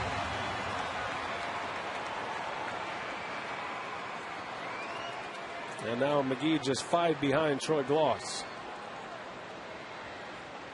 Lucroy looking for his first of his career. Isn't it amazing how this game is, right? You know, the 2 RBI leaders for the Brewers were 2 guys in spring training that couldn't buy a hit. You know, Corey Hart, Casey McGee, everybody worried about both of those two guys, but they're leading the team in runs batted in. We weren't worried, were we, Rob? No. Not on the webcast. Nope, not at all. Well, that RBI by McGee, the first since the 14th of June. A couple of Mondays ago against the Angels, or last Monday, I should say. McGee homered. Remember the home run Casey hit? Bounced out of the glove of Torrey Hunter. Out of the glove of Torrey Hunter on the top of the fence in Anaheim and rolled over. This one a little bit different.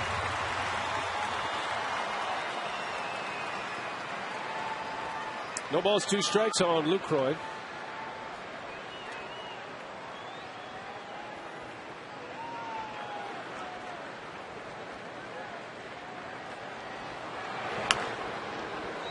Another foul ball. Lucroy hangs tough. It's kind of been his signature since he's been in the big leagues. Now you're waiting for him to break through with that first run producing hit. And if not, hit one to the right side to get Edmonds over to third base. But with 2 strikes, you're just up there battling, trying to get the bat on the baseball somewhere.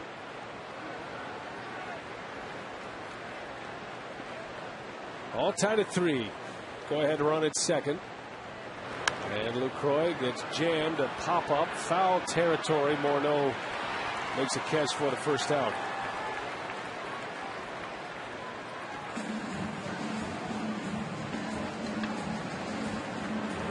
Hey ladies, Baseball Basics for Women presented by Associated Bank is August 28th. Learn all about Brewers baseball from women in the organization during this day-long event. For details, visit brewers.com/basics or call 414-902-4424. Baseball Basics for Women. Always enjoy that event. Yeah, been there a couple of years. We've emceed that event in the past. Right, the Q&A. Got some good questions. Here's Escobar. Big cut and a miss. Escobar was up with 2 on in the second inning. He struck out. And this is the key spot. Pitcher coming up next.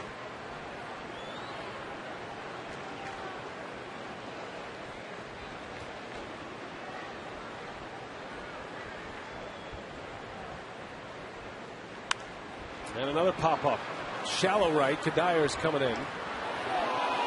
And that's the second out. So a couple of pop-ups by the 2 rookies with a runner at second base. Now 2 gone for Narveson.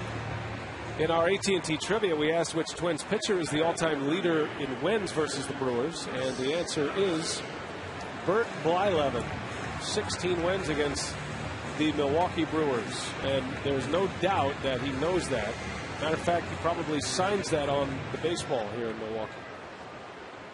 Good man right there, Bert Blyleven. Captain Hook.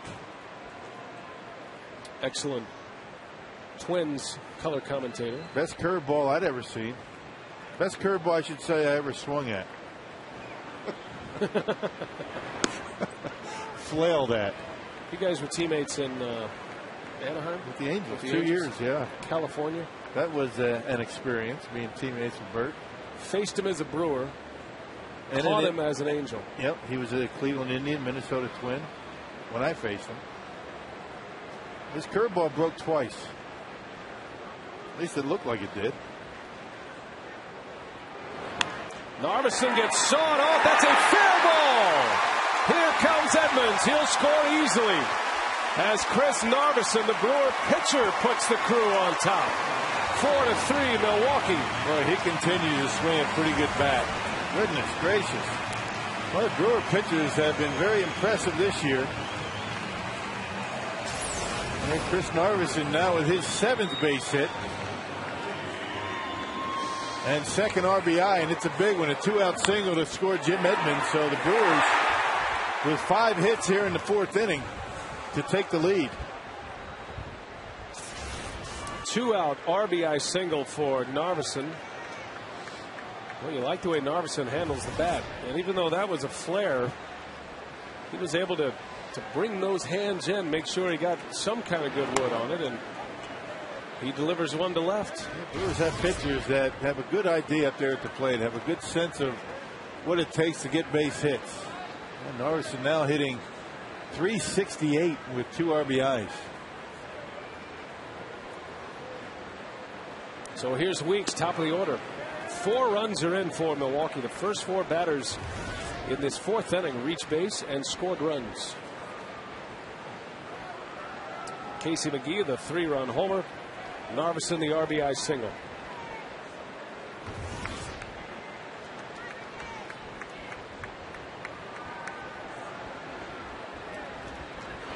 Ricky pops it up. Shortstop Punto makes a call. And the side is retired, but not before Casey McGee delivers. 3 runs, 1 swing of the bat. McGee belts his 12th home.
Or as we like to call it tonight, Beauty and the Beast.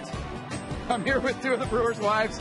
Brewers' wives are having an auction on Saturday, a special event. I'm here with Chantel Davis, Doug Davis's wife, and Sarah McGee, the wife of Casey McGee. And Chantel, tell me about the event on Saturday night. Well, Saturday, June 26th, the Brewers' wives are hosting a special event in honor and benefiting the Down Syndrome Association of Wisconsin. We'll be selling $1 raffle tickets, and several lucky winners, 25 to be in fact, will have a chance to go out on the field after the game and win an autographed jersey right off the back of the player. Now, Sarah, you did this last year. You were involved, and you happen to know a winner from this event last year, right? Yes, my son won a jersey. He won Mark DeFelice's jersey last year. So you can, when you arrive at the ballpark at 1 and find the players' wives and also volunteers who will be in pink shirts, and you can buy a $1 raffle ticket. And they will announce the winners in the 7th inning, and you'll go on out and get your jersey. Now, if I won one of those jerseys, I would probably have it framed, put it in the trophy room. Do you guys let your husbands do that, Chantel? Does Doug have a lot of his jerseys framed? We, in fact, have a manlands, we call it, and it's a huge room, and it has hundreds of jerseys framed all over. So, and how about you, Sarah? No. I'm not against framing the jersey. We just don't have any framed yet. All right. Well, guys, that's what I would do with it. I would have it framed, and just a chance to see these lovely ladies working for a good cause is worth it. Come on out on Saturday night. The Brewers' wives, they're supporting Down Syndrome Association of Wisconsin. All right, Drew, thanks a lot. Good job. And nice to go on the Brewers' wives. Yeah. Making an impact here. Casey McGee's wife, Sarah. And, of course, Mac. Doesn't surprise me that Mac won a jersey, his son Mac. Because Mac's a winner. Yeah. He wins a lot of stuff. And Casey McGee, a home run to tie this game. There's our man. Mac, he's got a custom fitting jersey here. Max, everybody's favorite. He is something else. That is a special kid right there. Has cerebral palsy, and talk about bringing a light to Miller Park each and every day. And when he sits downstairs, whoever walks by, he announces their names. Right. Bouncer to McGee. Max Dad, a long throw, and not in time. Well, only the speed of Orlando Hudson able to beat that one out. Pretty good play by McGee. Yeah, Casey had a decision to make. Does he set himself and try and plan to make a strong throw, taking a little extra time to get rid of it, or get rid of it off balance? And because he did that, wasn't able to get anything on the throw. Had to put some air underneath of it. Prince Fido doing his best Boog Powell impersonation with the splits. Remember Boog used to do that? You don't see first basemen do that anymore. Guys aren't as flexible back in them. John Mayberry. Boog Powell makes the air tonight. The booger. That's awesome. Remember the big stretch? Oh, absolutely. Guys just don't do that anymore. I remember him most from the light beer from Miller commercials. Booger? That was outstanding. Boog's Barbecue over there at Camden Yards. That's the first name that came to me when I was thinking about guys that did the splits. Not Bill Schroeder. You know who else did it, who I should have come up with right away? Cecil Cooper did that. Oh, he was the master at it. So I take it back. Cecil Cooper impersonation. Cecil's with us here at the ballpark tonight in spirit and in statue. And in plastic. There he is. That's a tight bobblehead right there. Tight. High quality spring. Giving these away Sunday, right? I think Sunday. Cecil Cooper bobblehead. You're not actually asking me that, are you? You nodded as if you had some confirmation there. I'm used to you always being right. Well, it's going to happen Sunday. This one's got a little different look to it. It has the great moment emblazoned on the back. So I guess even if it wasn't scheduled for Sunday, it's going to be Sunday now? It is now. Fox Sports Wisconsin says so. Bill Schroeder. See, what I like about it is, if you can see in there, remember the great scene right back here? Line drive, getting down, that type of thing. Yeah. So, it's nice. Cecil Cooper bobblehead. So it's Sunday now, regardless of what it was before. We have declared Sunday Cecil Cooper bobblehead day. Coming right out of your paycheck. Mauer pops it up to left. And that is the first out. Hudson has to stay put at first base. Well, as we talked about this stretch through the rotation, fastball's been very good for Narveson lately. By the way, Truck's listening. Yeah. ALCS Game 5 right. There is the image that's on the bobblehead. Who could forget that? Got him to the World Series.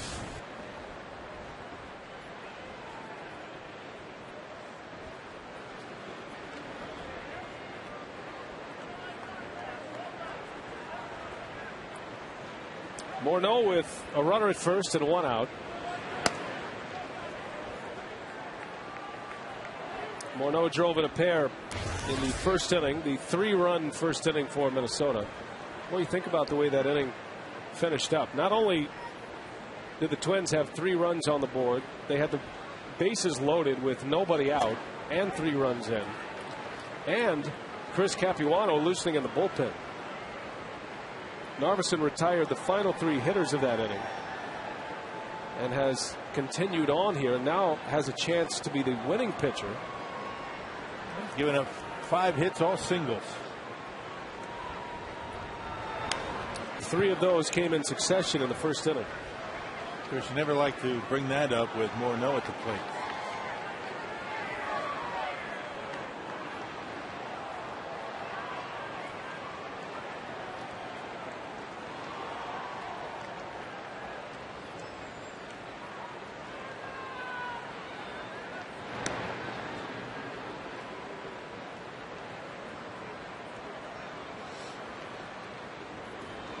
Hudson always a threat to run.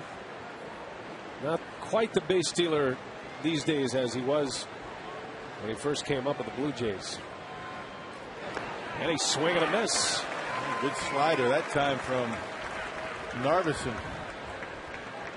Much better bite on it. Look how sharp that pitch breaks as it gets to Morneau. Down and away.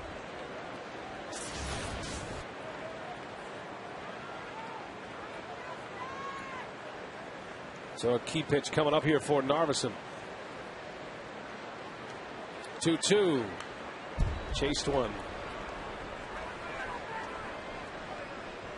Now June Havens, played by Cameron Diaz, finds her everyday life tangled with that of a secret agent, Rock. The secret agent is played by Tom Cruise, who has realized he isn't supposed to survive his latest mission. As their campaign to stay alive stretches across the globe, they soon learn all they can count on is each other. Remember that. Night and Day. In theaters tomorrow. You're a movie guy. We'll be working.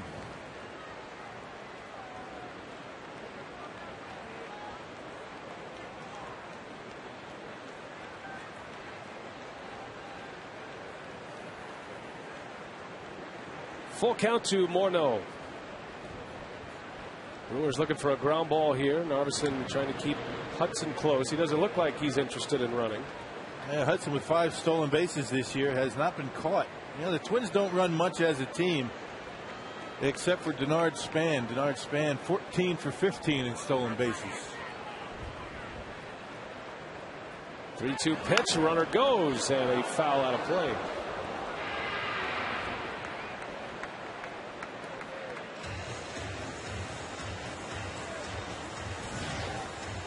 Guys at the top of the order pretty much can count on Mauer and Morneau putting the ball in play. Even with a 3-2 count, you take off. They very rarely strike out.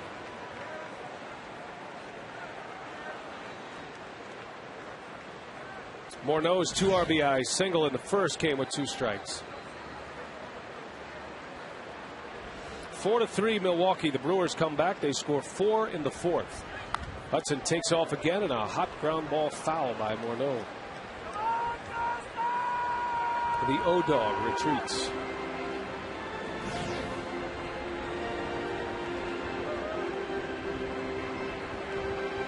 Well, Target Field playing as a pitcher's park this year for the Twins, their new stadium. But Morneau continues to get his home runs. He has 15 already.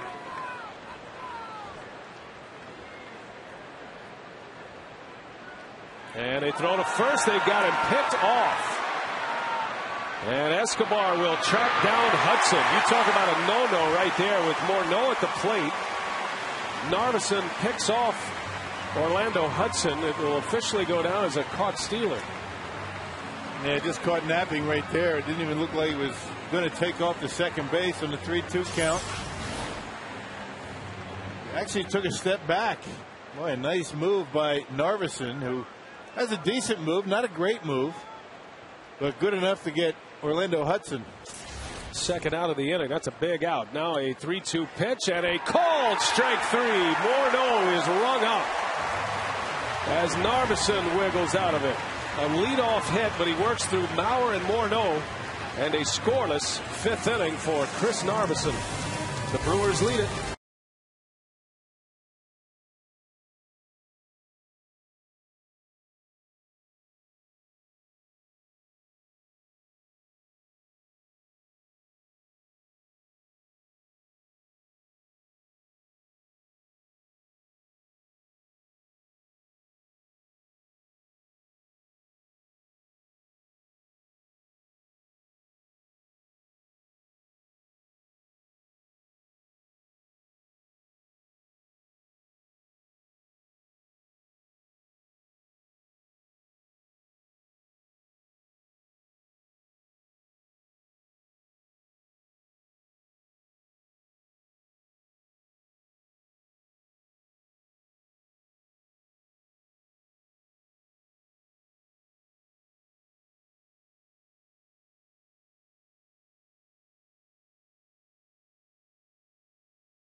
sports games. Odds are you'll like them.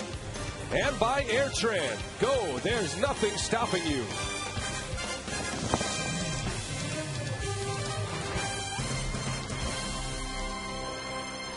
Scott Baker back on the mound. The Brewers now lead Baker and the Twins as Corey Hart leads off here in the bottom of the 5th inning. 4 runs in the 4th for Milwaukee on 4 straight hits to start the inning. The big blow, a Casey McGee 3-run homer.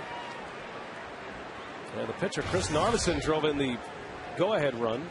Had an RBI single with 2 outs. It was a 2-out hit by Narveson.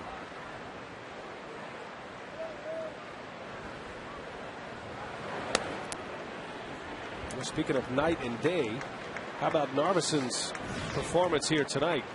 He was maybe a batter away from being pulled from this game, and yet he is in a winning position right now as he's gone 5 innings and has a 4-3 lead. Hart chases one. Down he goes on strikes. And that brings us to tonight's time of the game winner. It's Bindelli City Zoo in Kenosha. If they call the Brewers in the next 24 hours, they get 40 Miller Lite beer pen tickets to a Brewers home game this year. This offer courtesy of the Tavern League of Wisconsin and Miller Lite.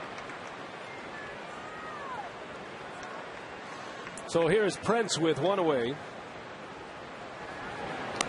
Big cut and a miss from Fielder, who ignited that 4th inning. A leadoff double, and not a double that you would normally think of with Prince Fielder. He hit a little flare down the left field line and hustled his way to second base.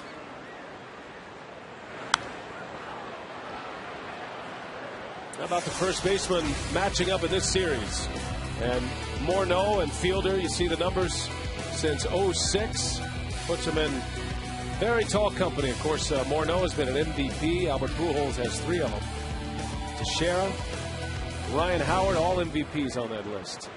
Everybody on that list except for Justin Morneau is a player that gets a lot of press, a lot of talk, but Justin Morneau just very quietly goes about his business. And what does not show up on that list right there is the fact that he's one of the best defensive first basemen in baseball.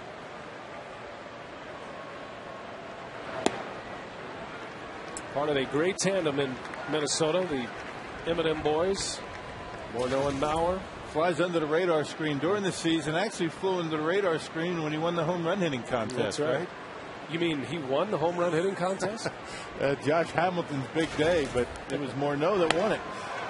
Fielder chases one out of the strike zone. So Rock, 2 high fastballs have delivered Scott Baker 2 strikeouts in this 5th inning. Both at 93 miles an hour, so he's still got some pretty good mustard behind that heater. And the Brewers just can't seem to lay off of that pitch.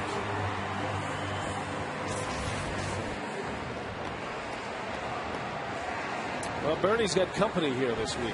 T.C. Bear.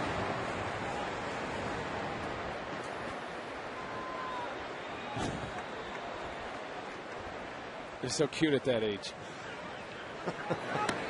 Here's Braun. Takes a ball down and away.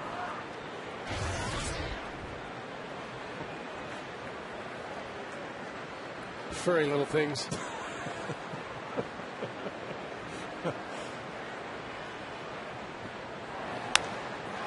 Off the end of the bat, and that's playable for Delvin Young.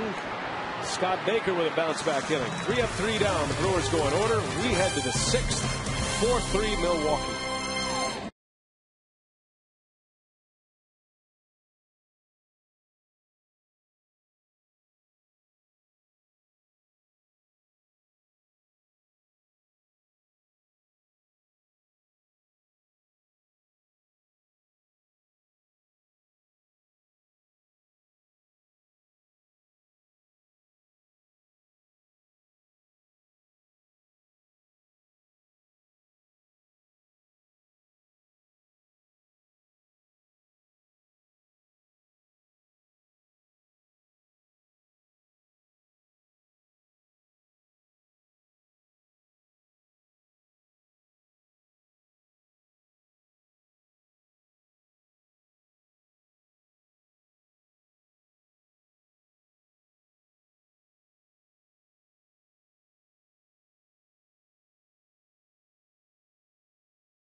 He was on the ropes early. The Twins scored 3 runs in the first before there was an out.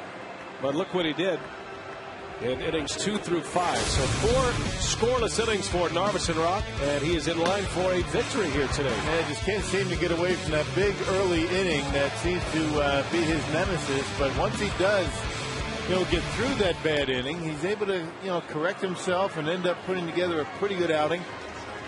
Pitch count got to him a little bit. 5 innings, 3 runs, and all the damage coming in that first inning. So Cameron Lowe will take over, coming out of the Brewers bullpen. The Brewers are well rested after an off day yesterday. And Lowe gets the first call as he works the 6th, and he'll have to face Michael Kadire to lead off. Then Delman Young, who's been one of the hottest Twins, and then Danny Valencia.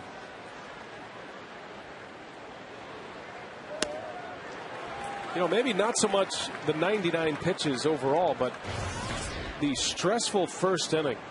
Narveson came out in the first inning and he was near 40 pitches in the first inning, and a lot of those were high stress deliveries that you never want to have to make any time, especially in the first inning when you're not really loose yet. Right. Well, that's always the trouble inning. I mean, when you have a bad inning, a 30-pitch inning, maybe 3rd, 4th inning, you're good and loose, particularly on a night like tonight. But when it's early, it takes a little bit more out of that arm.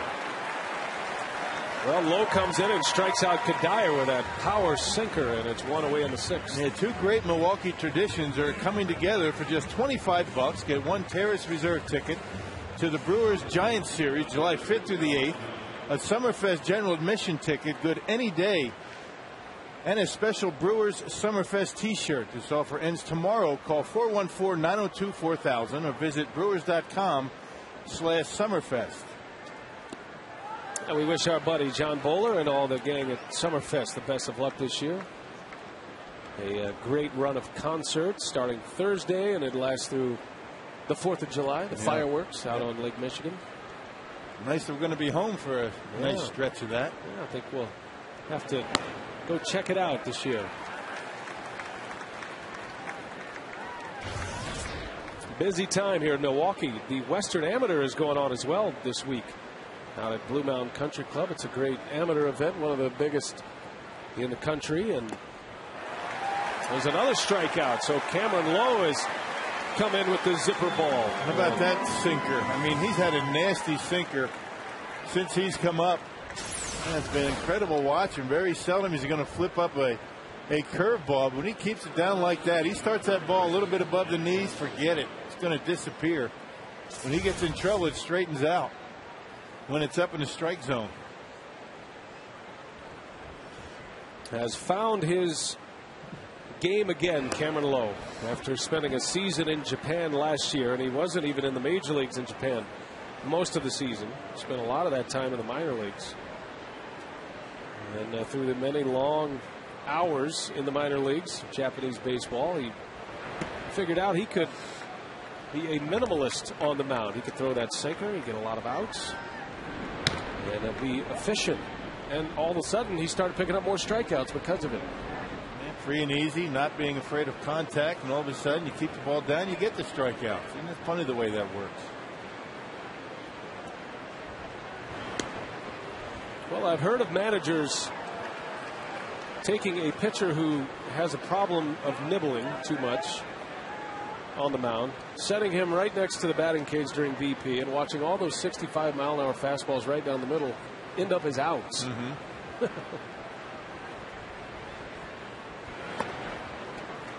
And Lowe walks Danny Valencia. So a 2-out walk after 2 strikeouts.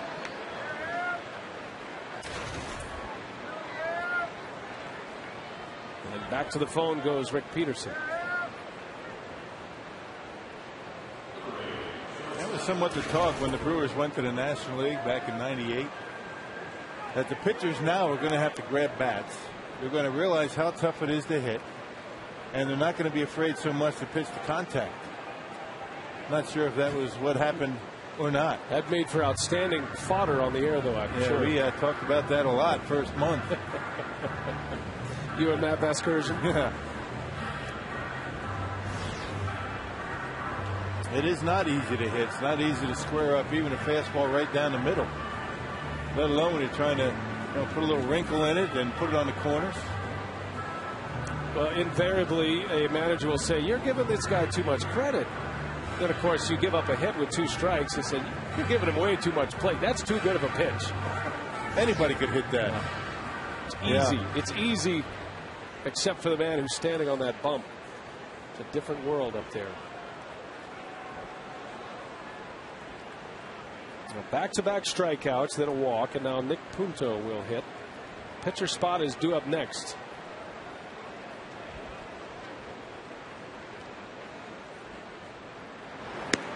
Well, Baker's in the on-deck circuit. It remains to be seen whether he's going to hit. Well, and if you're wondering why Carlos Villanueva is loosening up with a pitcher on deck, Ron Gardenhire has some pretty big bats on his bench. He's got Jason Kubel. Jim Thome is still available.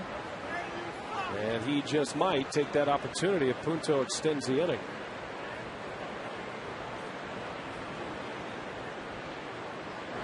And ordinarily, Ken Maka very comfortable with Carlos Villanueva against left-handers because of that changeup.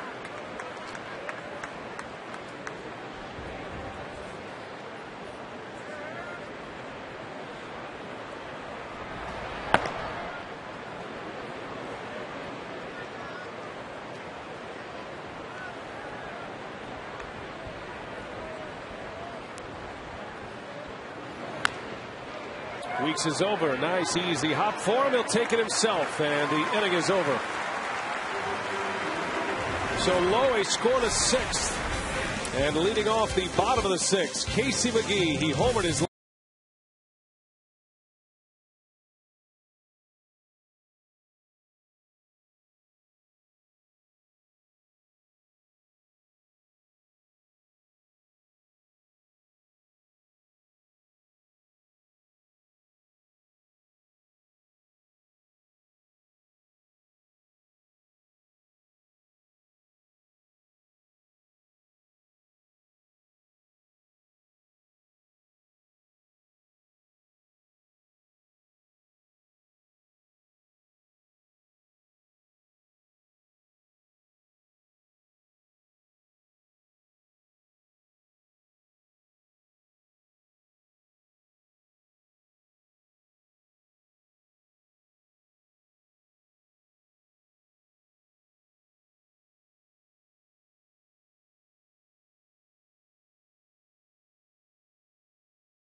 Brewers tied the game in the 4th.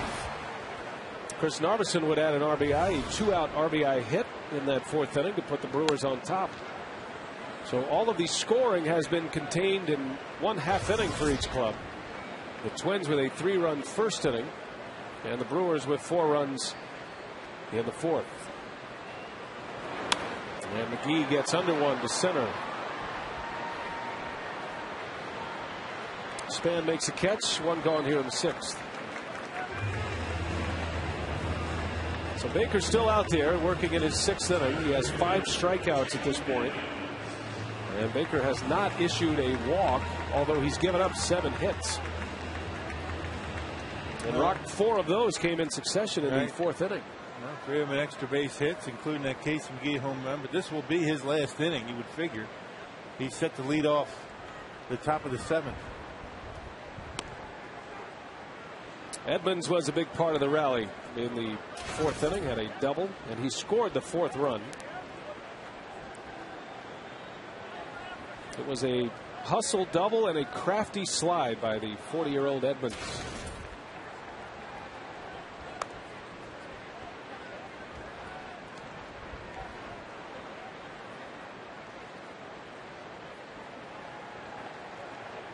Well, the fact that he made that slide and stayed in the game is a positive for Edmonds as he drills one to the opposite field. That is way back there. Young looks up. It's off the base of the wall. And Jim Edmonds on his way to second. He slides. He's just in there for a double as he embraces Orlando Hudson. Pretty close. That's a heck of a throw by Delmon Young out there. Pretty good throwing outfield in the corners for the Twins. Now second double for Edmonds, one to right center and one straightaway left. Pretty similar pitches to the one that he doubled into the gap in right center. This time he takes it to the opposite field. I think he thought it was out. That looks like a home run pose right there and almost cost him the double. Well, Young made a nice play over there. Well, the ball got pinned under that pad on the wall. Didn't go too far, and Delmon Young made a nice throw. So Edmonds with a one-out double, and here's Lucroy who pops it foul, and that one is headed for the seats. Jim Edmonds 3 for 3 tonight. Has a single and 2 doubles, and he has earned every inch of the 2 doubles. Well, he says it hurts when he swings and misses, so you know what the doctor would say? Don't swing and miss.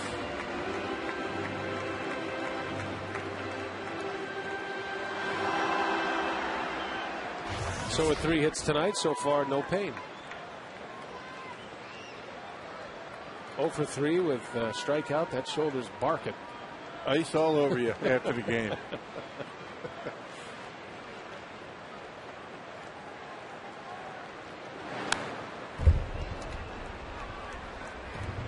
Well, you sure like to see Lucroy come up with a run-producing hit. He's had a lot on his plate for sure. Doug Melvin was in here earlier talking about what Lucroy is dealing with and all of the stress that comes along with being a rookie in the big leagues, but then you add the catching duties to it. This is a guy who shows up to the ballpark around noon to prepare the game plan and just to be able to get up to speed with terminology and to learn the opposition.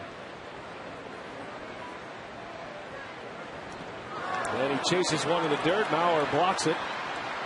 And a good play by the Twins catcher to secure the strikeout.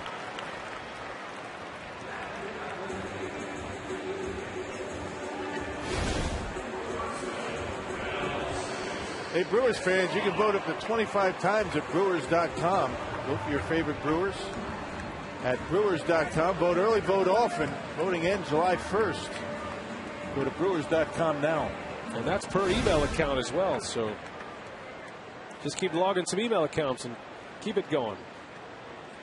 Love to see a couple of Brewers end up in the All-Star game.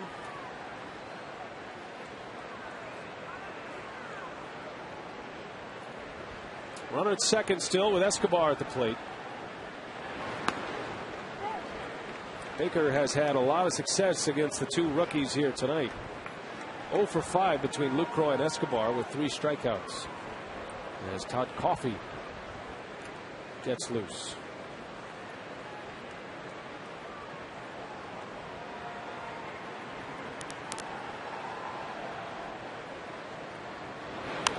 Escobar, a little flare that falls, a base hit. Edmonds will score. And now Escobar's on his way to second. The throw is late. Escobar swipes an extra base on what might be an error from the right fielder Kadire. Edmonds scores the run. It's 5-3 Brewers, and heads up base running by the young shortstop. Never really taking anything for granted, not figuring that Kadire is going to pick it up and throw it in. You take that little extra around first base, and it's good that he didn't hit it all that hard too. Edmonds not running all that well. Kadire with a great throwing arm. Not sure why he tried to barehand it. No way he's going to get Edmonds at home plate. A little flare over the head of Justin Morneau, and a very rare error for the Minnesota Twins. Only their 22nd error of the year. Far and away leading the all of baseball in fewest errors. Escobar takes advantage. That's the first error for the Twins in their last 6 games. And now Cameron Lowe will hit for himself with the extra run. So the Brewers relief pitcher will get an at-bat here in the 6th. RBIs by the number 8 hitter and an RBI by the pitcher tonight. 5-3 Milwaukee.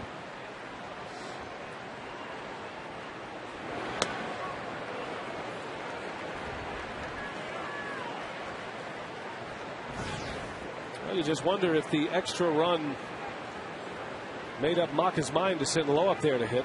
Remember, the Brewers still carrying 13 pitchers, so they are basically 1 short on their bench compared to what most teams do. And Baker makes quick work of Cameron Lowe. The inning is over, but the Brewers add 1. Escobar with a 2-out RBI, and it's 5-3.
Well, let's check out our game reset brought to you by Cousin Subs. Brewers with a 5-3 lead right now. Justin Morneau in the first inning with the bases loaded, a base hit to left. That's 2 RBIs.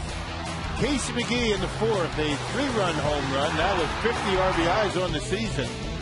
And after a very shaky first inning where Narveson gave up 3 hits, a couple of walks, a hit batter, and 3 runs, he settled down nicely and is the pitcher of record as we stand.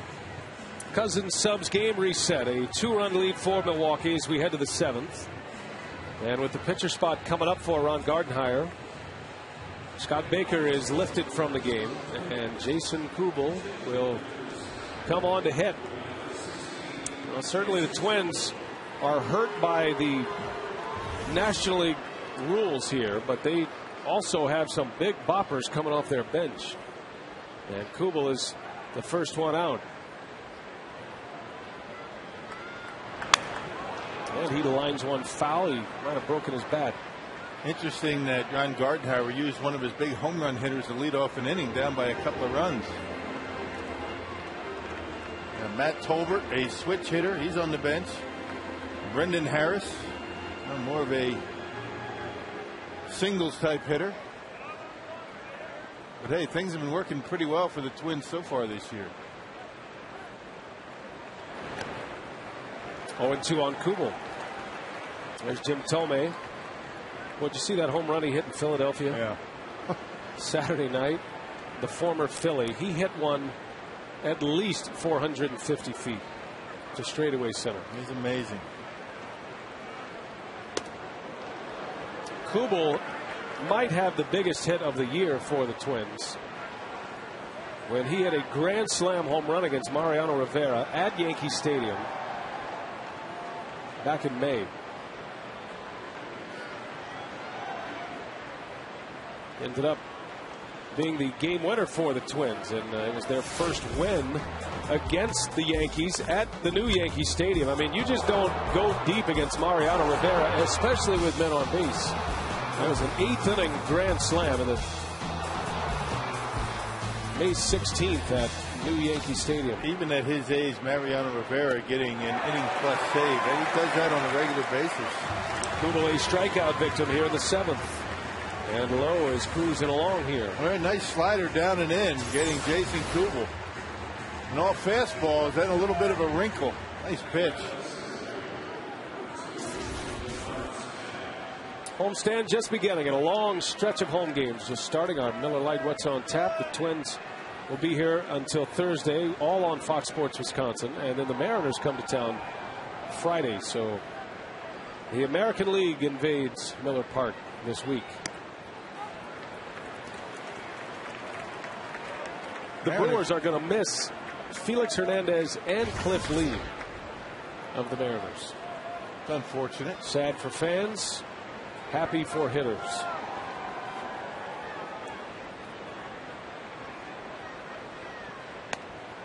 The Twins will send up Francisco Liriano tomorrow against Manny Parra. And then Nick Blackburn gets the finale against Giovanni Gallardo. Gardenhire's Club a game and a half ahead of the Tigers in the American League Central.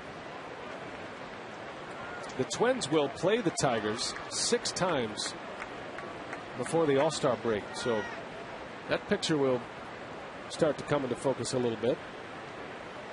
Down the stretch last year, that was exciting. Twins, Tigers. Tigers plummeted. Twins ran them down in a 1-game playoff. Won by the Twins.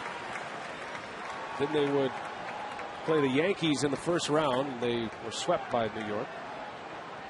Gomez scored the winning run in that play-in game, that game 163,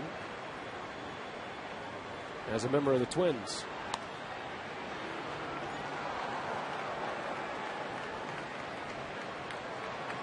And to jog your memory, video proof.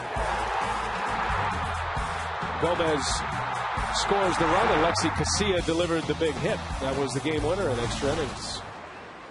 In the final regular season game at the Humphrey Dome, the Metrodome. Lowe is there for Fielder. Denard Span is out, 2 gone in this 7th inning. Well, ever dreamed of seeing the crew on the road? Watch Brewers telecast on June 28th, 29th, and July 1st for the chance to win a trip for 2 courtesy of AirTran Airways. Log on to foxsportswisconsin.com. Click on the AirTran Flyaway link for more details.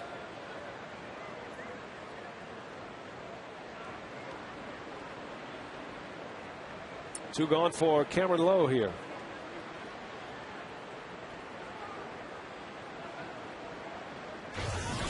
Ken Maka deciding to use Lowe as a hitter in the bottom of the 6th with a runner at second base.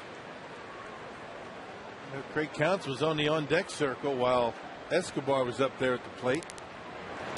I think that was more of a decoy to get Scott Baker to throw strikes to Escobar. It worked.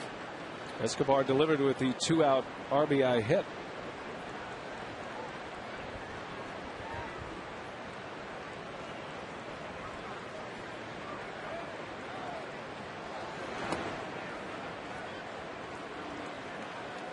But Maka's gamble is to get Lowe through this 7th inning.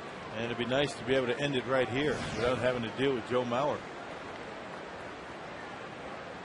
And if he bats in this inning, he'll represent the tying run. Mauer is on deck. Orlando Hudson, the batter. He's been on twice. John Axford is loosening in the bullpen. Interesting. Now, Axford, on a regular basis in the minor leagues this year, would go 2 innings. But he wasn't the closer. Right. He was a setup man. He's emerged as the Brewers closer, and he's done a fine job at it. And he's warming up in the 7th inning. That's what Mauer and Morneau will do too. It's like the old days when closers came in the 7th inning. Well, Lowe, a 2-out walk, so Cameron Lowe will have to face Joe Mauer, or at least Mauer is coming to the plate. We'll see if Lowe stays. Second straight inning, Lowe has issued a walk with 2 outs.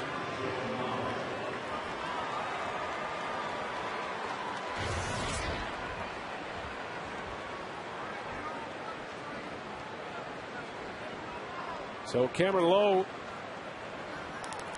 to face Mauer, or maybe not. Here comes Rick Peterson. I don't think that John Axford's ready. He just started to throw. Interesting that Zach Braddock's not up in that bullpen. I mean, you get through Mauer and Morneau this inning, you might not have to deal with him again. At least that's the hope. Let's send it down to Drew Olson. Ken Maka addressing the media earlier today, Drew, about his bullpen roles.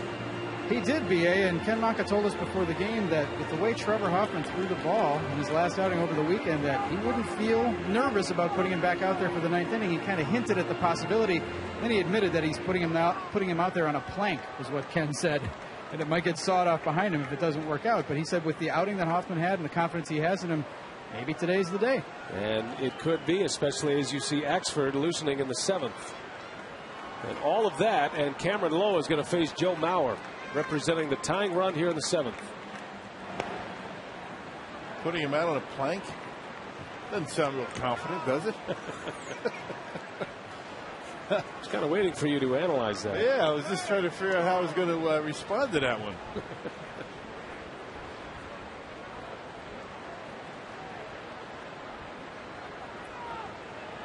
Well, it's Cameron Lowe on a plank right here with Mauer at the plate. Strike. 1-1. And Brewers pitchers have been effective against Mauer on fastballs in. But don't get too cute in there. Mauer will start figuring it out and turn one around. Not so much getting the corners with Cameron Lowe, it's keeping the ball down.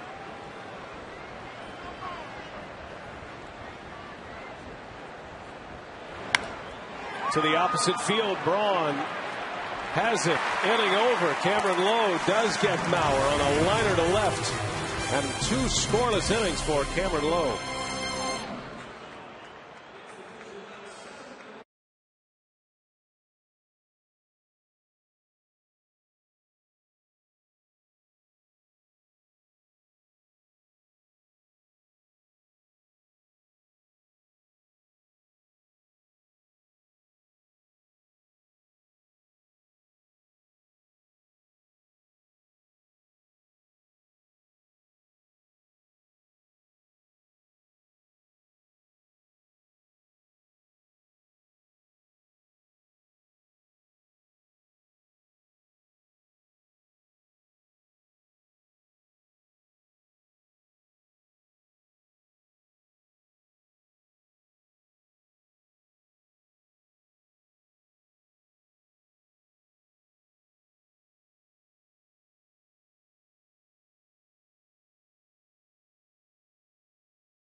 of the 7th inning. Of course, we're getting ready for Brewers Live post-game presented by Lincoln Mercury. Want to focus on Chris Narveson tonight. Obviously, the rough start, but boy, did he rebound in a lot of different ways. Boy, the first inning he struggled, came back, pitched the next 4 innings, gave up just 2 hits, did a great job. Not only that, he picked off Hudson in the 4th, came back on the big 4th inning, got a 2-out RBI single to give the Brewers the lead. Certainly did, in line here to get the victory. Brewers got to hang on. They've got the lead. That's the good news over the Twins. Now, speaking of pickoffs, Bert Blyleven, the Twins broadcaster, is also going to join us in our post-game instructional with Rock and Jerry. We're going to see pickoffs from 2 different angle pitchers, so we're looking forward to that, Brian. All right, Craig, Jerry, thank you. Looking forward to Brewers Live postgame coming up after this one. Nearly 37,000 on hand tonight at Miller Park, and a 5-3 Milwaukee lead. Bottom of the 7th here as Ricky Weeks leads off. New pitcher is Alex Burnett. So Scott Baker goes 6 innings, gives up 5 runs, and now Burnett is on for the 26th appearance. Yeah, good numbers for Burnett. 26 punch-outs and 33 in the 3rd innings, only 12 walks. You're not going to see too many Minnesota Twins pitchers with big walk totals. Ricky Weeks into deep left center field. Did he get enough? That is back there, and that one is gone! Ricky Weeks with a solo home run to start the 7th. And it's 6-3 Milwaukee.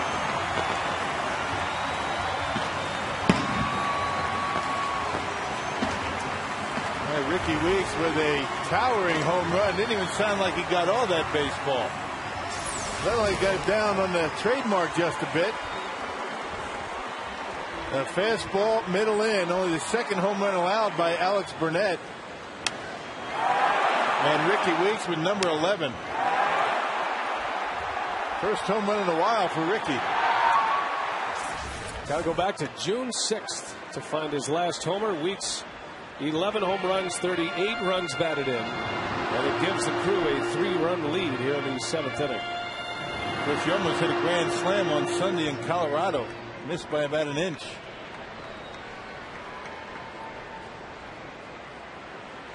Corey Hart here. Bouncer, fair ball down the line. That is extra bases for Hart. Delman Young gives chase, having trouble with it in the corner. Hart will settle for a double. So a home run followed by a double, and Hart continues to swing a hot bat. And his big long arms able to hook one down the line. Check out this pitch. Able to get just enough of it. A sinker that he was able to pull the hands in and get it down the line out of the reach of Kadire. And the beat goes on for Corey Hart. Well, the Brewers now with 11 base hits. Who would have thought the way this game started? 5 hits for the Twins, 11 now for Milwaukee. Go back to that first inning. The Twins scored 3 runs before there was an out. They had the bases loaded with 3 runs in before there was an out. Narveson retired the next 3 in order, then went on to go 4 more scoreless. Cameron Lowe 2 scoreless out of the bullpen, and the Brewers offense has been able to score and then add on. And a 6-3 lead. Fielder fouls one away.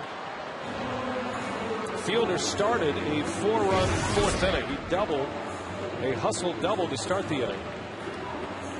McGee had the 3-run homer to tie it. Narveson drove in a run, the pitcher, to put him ahead. And the Crew has not looked back.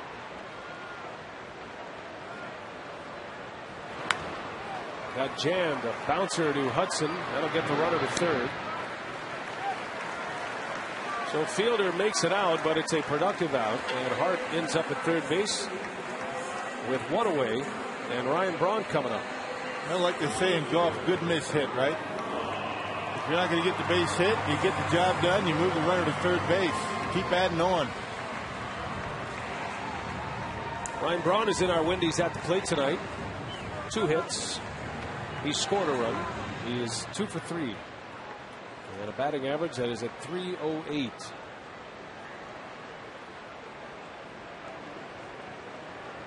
Infield is in for the Twins. And a bouncer, and that's a fair ball over the drawn in infield. Hart scores, and on his way to 2nd is Braun. Boy, the doubles are cranking out from the Brewer hitters tonight. An RBI double for Braun, and it is 7-3 Milwaukee. They have 5 doubles now from Milwaukee of their 12 hits. Well, 7 of the 12 hits have been extra bases from Milwaukee. 5 doubles, 2 home runs. And Ryan Braun gets on top of one hop over the head of Kadire and down the line and left. And Corey Hart crosses home plate. So Braun with a 3-hit game. And the Twins will walk Casey McGee. Setting the stage for Jim Edmonds. And you might see a pitching change. A left-hander down in the bullpen from Minnesota. Got a right-hander working.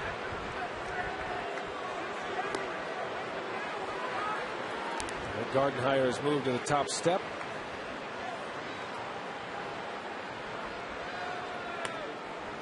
And McGee draws the walk, so an intentional walk. And looks like the end is here for Alex Burnett.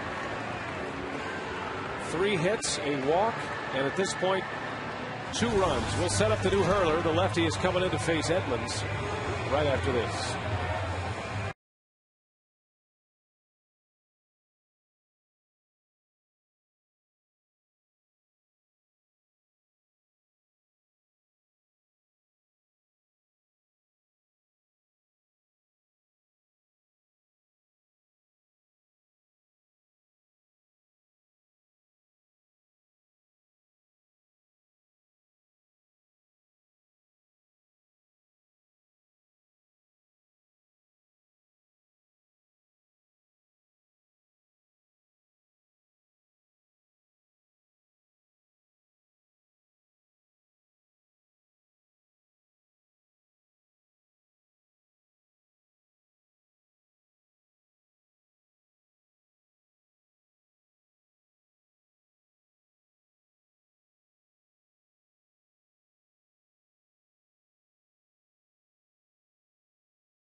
Game 1 of this 3-game series of the border battle between the Twins and Bernie's Brewers.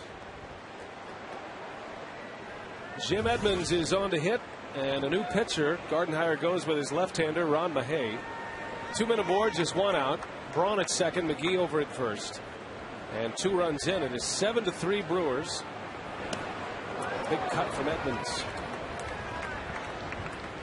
Yeah, the Twins are Ron Mahay's 8th organization and 8th big league team. Having a rough time. ERA over 4.5. 19 in the 3rd inning, 17 punch-outs. He has given up 3 home runs. Edmonds has 3 hits here tonight, including 2 doubles. He scored twice.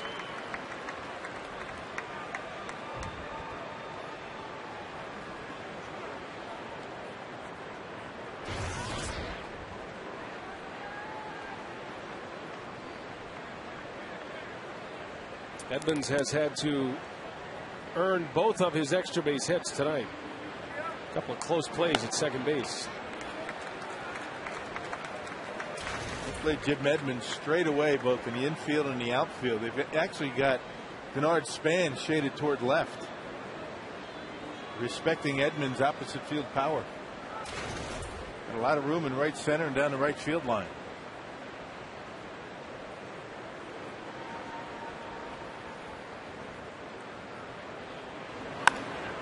into center field. He got good wood, but it's got a lot of air under it. And Span will make the catch. Braun's going to tag. Throw comes to second base. So the second out. And Edmonds finally retired for the first time. And he's had to work hard for his hits here tonight. Had a single his first time up, Rock, but then back-to-back doubles. Check out these plays at second base. Yeah, nice and easy. You know, you see that front foot just lifts the heel, turns the knee, a la Paul Molitor, and 2 hustle doubles to go along with a single. And that last flyout might have been the best hit ball of the night for Edmonds. He hit that one nicely, but just got under it. Jesse Crain is coming on to pitch. We will take a timeout. Pitching change.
Field at the end of May.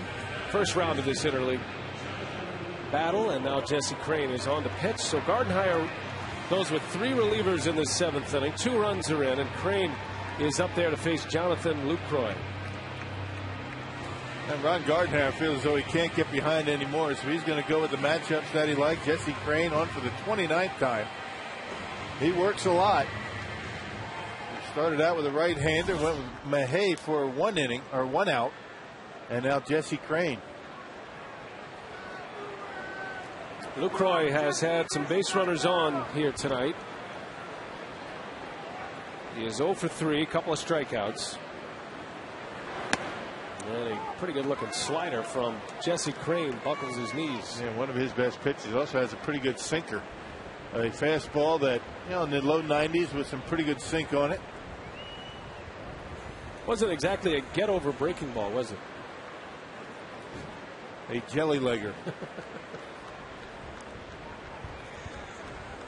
Same result. Another one. 7-3 Crew.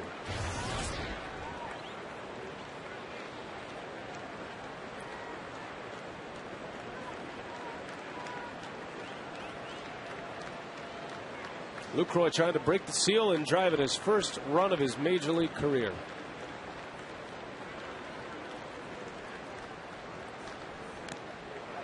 And a foul tip into the mid of Mauer. Lucroy in his 12th game in the big leagues. Hitting .319 after an 0 for 3 night tonight.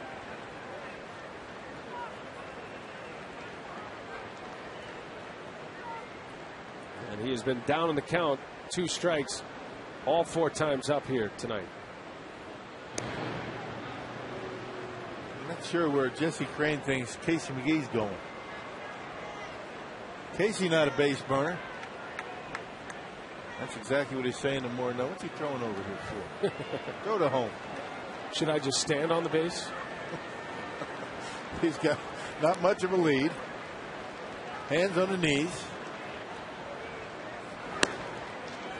Just doesn't give you the sense that he's looking to take off. There's no real urgency that McGee might run. But you never know. He might try and steal a run here. I mean, Ryan with great speed, good base running instincts. Take off, get caught halfway, and maybe try and get a run that way. Maybe that's what he's thinking.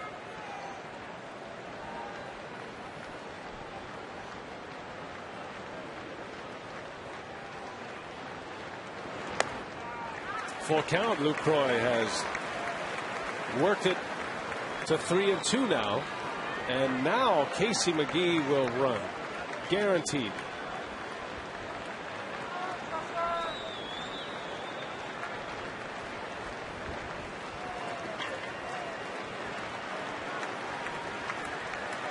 Crowd trying to help out their young catcher. 7-3 Brewers. Lucroy can add to it. McGee takes off, and Lucroy fouls one away in the seats.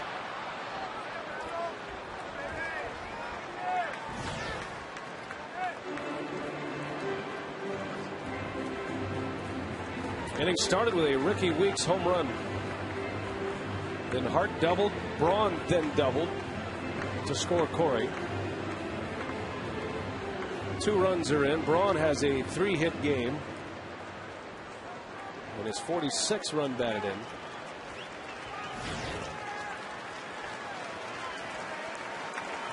Set up for another 3-2 pitch.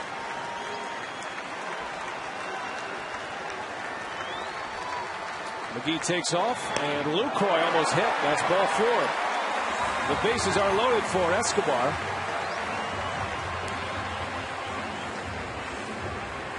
Well, 2 walks in the inning, one of them intentional to Casey McGee. First true walk of the game for the Twins. That's nothing unusual. A good battle by Jonathan Lucroy. He got behind 2 strikes quickly and showed some patience to get the walk. And here's Escobar again with 2 outs. And the bases loaded. Well, look at these numbers. Escobar overall hitting .250, but with 2 outs and runners in scoring position, he's hitting .361. And that includes a single and an RBI in the 6th inning.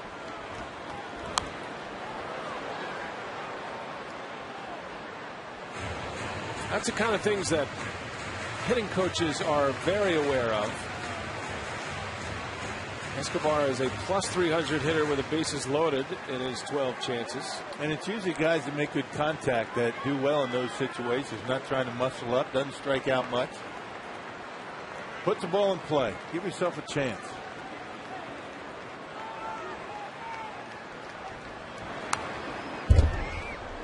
And it's 0-2. Well, the last 2 hitters in the batting order have done the job tonight. Narveson batting 9th. He had an RBI hit in the 4th inning. That was with 2 outs. And that put the Brewers ahead. And then Escobar's 2-out RBI came in the 6th.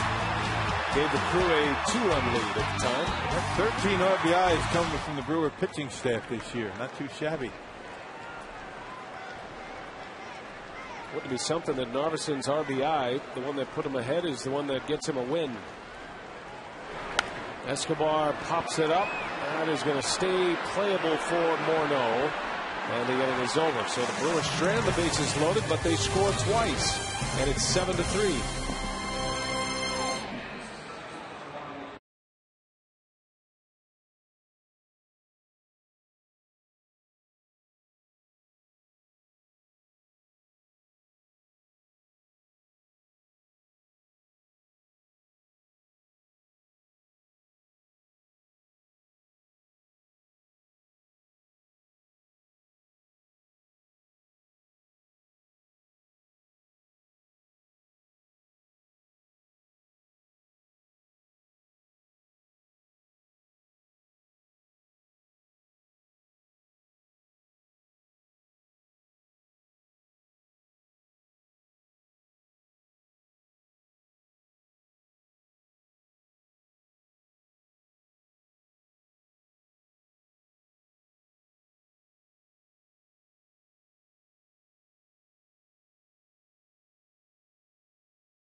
Our Ho-Chunk Gaming text question from Mike in Muskego, and he wants to know, what does a catcher learn first? Rock, hitting, fielding, or calling a game? At what level are you talking about here? Just basic when you're a young kid?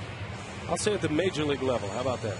Well, you should know all the other basics. I mean, as far as fielding, that's out. I think hitting is the last thing that a young catcher has to worry about. So I guess calling the game, understanding his pitchers, understanding how his pitchers want to approach each hitter.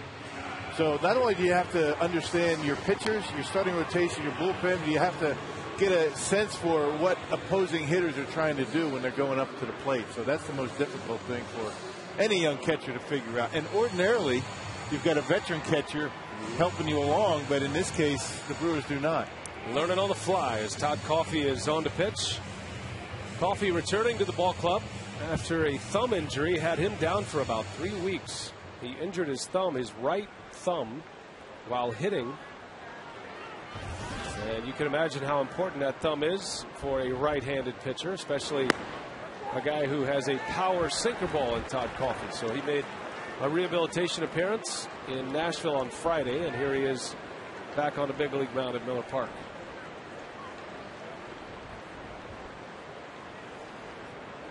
Justin Morneau leads off, and he rips one into right center. That is trouble. That goes to the wall. Morneau on his way to second, and he'll settle for a double. His second hit of the game. Morneau is 2 for 4, and it's a leadoff double for the Twins. Well, first hit into the outfield for the Twins since Nick Punto's base hit to center field in the 4th inning. That's how good the Brewers have been since the 1st inning. And he got a slider, kind of hung it out over the plate, and Justin Morneau rips it into the gap in right center. Good piece of hitting by the Twins first baseman.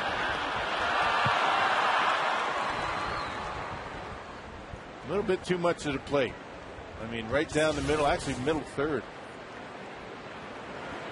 Now it's Kadire, who moved from right field to third base last inning.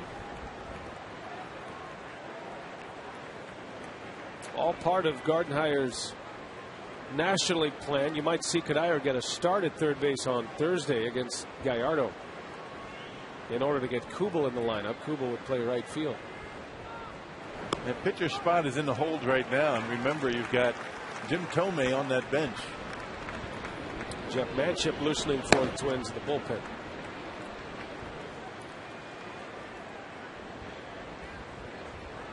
Looming is right. Lurking, maybe. But at this point, it's a 4-run Brewer lead.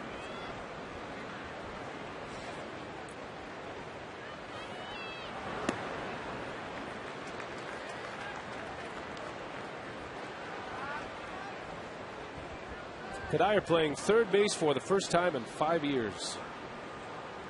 And if he does get a start over there, that'll be a bit of a risk for Ron Gardenhire, but he certainly wants Kubel in the lineup at least once in this series.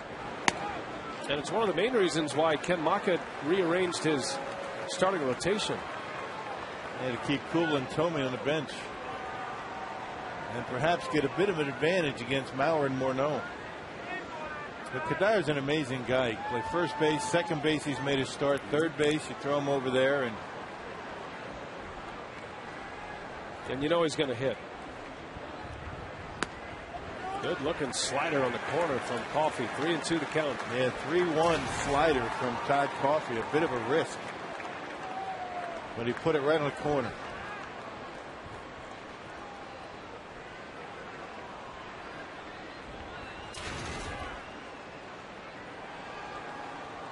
Coffey protecting a 4-run lead. Morneau out at second.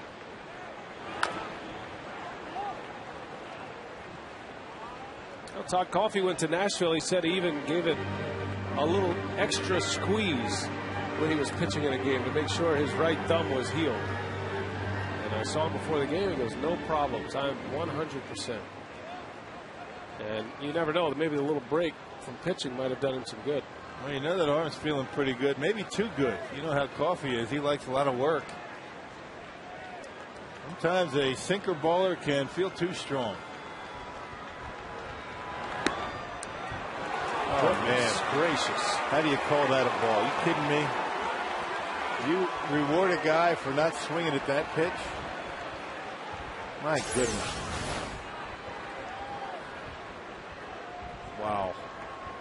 So that's a walk and 2 on. How do you take that pitch, first of all? It's a fastball right down the middle. At the knees. And not only do you take it, the umpire doesn't call it. Tough league. That's a tough strike zone. Well, here's Delmon Young as Maka goes to the phone. 2 on, nobody out. And Coffey in trouble here. John Axford again will get loose.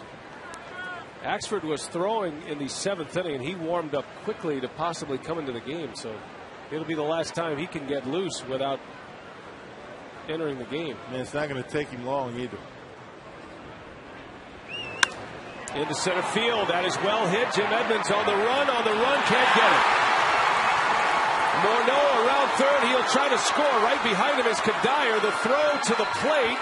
And they are both safe. 2 runs are in on a double by Delmon Young. And it's a ball game all over again. 7-5 Milwaukee. Now you talk about a guy feeling a little bit too strong, particularly a sinker baller. Todd Colby hadn't thrown much. He did have an appearance down in the minor leagues a couple of days ago. And Delmon Young did a nice job pulling the hands on that sinker. That sinker, not a bad pitch. That was down and in. And Jim Edmonds just not able to get there. Maybe playing a little bit too shallow in that situation. Ball well on the grass out there in the outfield. And 2 runs in, still nobody out. And Ron Gardenhire is going to take his shot right here. Narveson still the pitcher of record on the win side. Ken Maka started to go to the mound, and now he's changed his mind, and he goes to the home plate umpire for a double switch. So we're going to have a pitching change here. And you got the pitcher leading off for the Brewers in the bottom of the 8th. And Ken Maka going to the umpire is going to make the double switch. Craig Counsell's coming into the game. He will lead off the bottom of the 8th. And he's probably going to come in for Escobar. All right, we'll set it all up and clean it up when we come back. But a pitching change here as Coffey is coming out.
And Thome on Saturday in Philadelphia, look how far he hit this baseball. A monster home run. Drew Butera made the catch. Now, the bullpen out there is about 450 feet from home plate. And Thome doing some damage against his old club. Wow. Well, just stay out of that zone right there. You can get Tomei these days on fastballs up. A straight counts, as we predict, takes over for Escobar at short. He'll be batting in the number 9 spot. And John Axford will be in the number 8 spot in the batting order. Axford 4 for 4 in save opportunities. This is certainly a save opportunity for Axford. 19 punch-outs in 16 innings. Question is, if he gets through this 8th inning and the Brewers still lead it, does he pitch the 9th? Well, if he does, it's going to be 2 full innings. And that's asking a lot from any closer. Of course, Axford's done it down in the minor leagues. Well, Axford is on to face Tomei. A rookie pitcher against a hitter who is headed for the Hall of Fame. Tomei, as a pinch hitter this year, is 5 for 15 at the plate. Boy, nobody's hit more homers in interleague play than Jim Tomei. Griffey has retired. Delgado not playing. Only Ramirez and Konerko remain. He's outlasted them all. Popped him up. Throw him a fastball. Counsell just into the game will make the catch. And a huge out for John Axford. And tough pitch for any hitter to get to, particularly a guy that's been around as long as Tomei. 95 miles an hour. And Axford get him on the pop-up. Well, if you're going to be able to get to a fastball with that velocity, it's right there, down in the zone. And Tomei had a good swing, just a little bit behind it, and got underneath. All right, so Nick Punto now, switch hitter. Runner at second with 1 away. 2 runs are in for the Twins. Delman Young doubled in both of those runs.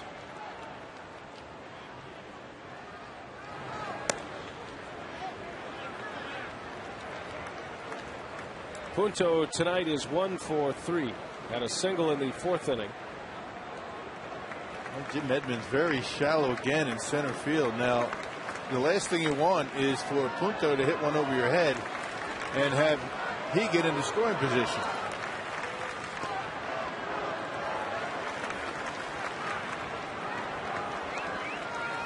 Axford has the Raleigh fingers look tonight. He's curled them up at the ends. I'm not sure what his rhyme or reason is, but anything to invoke Raleigh fingers, I'm all for. Especially in a spot like this.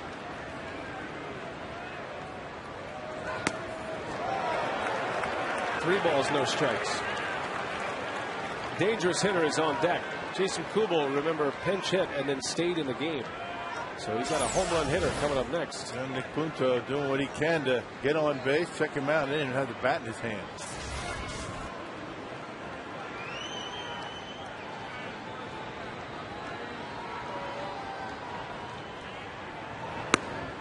There's a strike. Well, the Brewers, during that pitching change, barking out at Bill Hahn, the home plate umpire, after a call against Michael Kadire on a 3-2 pitch.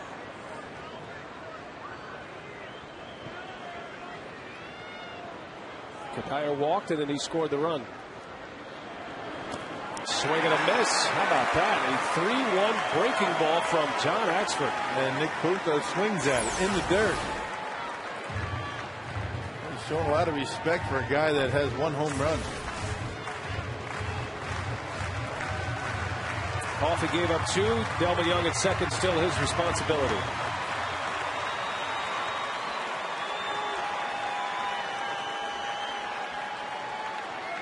Full count to Punto.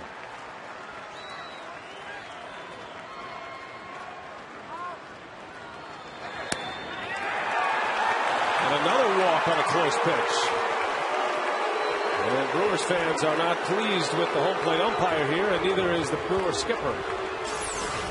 Well, that's the way the game is these days. I mean, there's no incentive for a guy to swing at a pitch like that because most of the time it's not going to be called a strike. You don't blame him for not swinging because the umpires aren't calling it.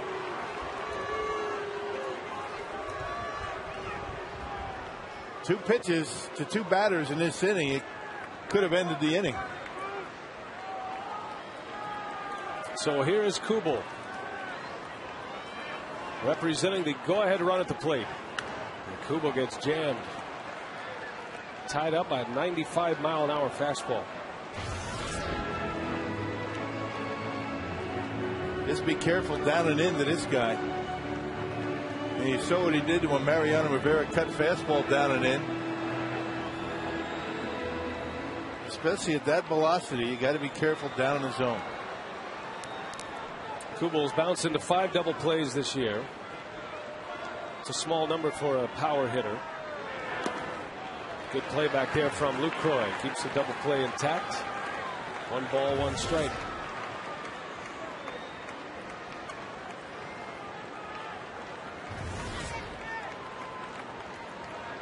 Gardenhire's club has put 2 on the board in this 8th inning. Those 2 runs in the 7th for the Brewers looming large here as well.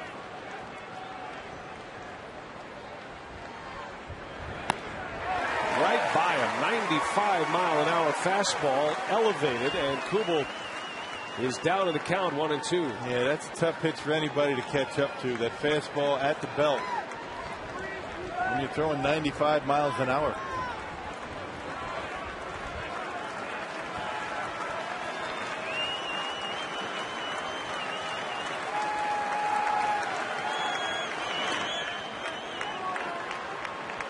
Two and 2, and back with a breaking ball.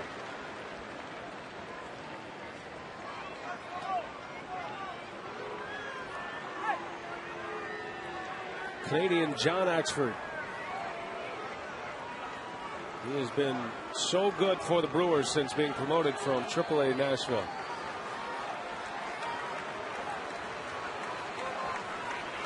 In a tight spot. Tying run at first base.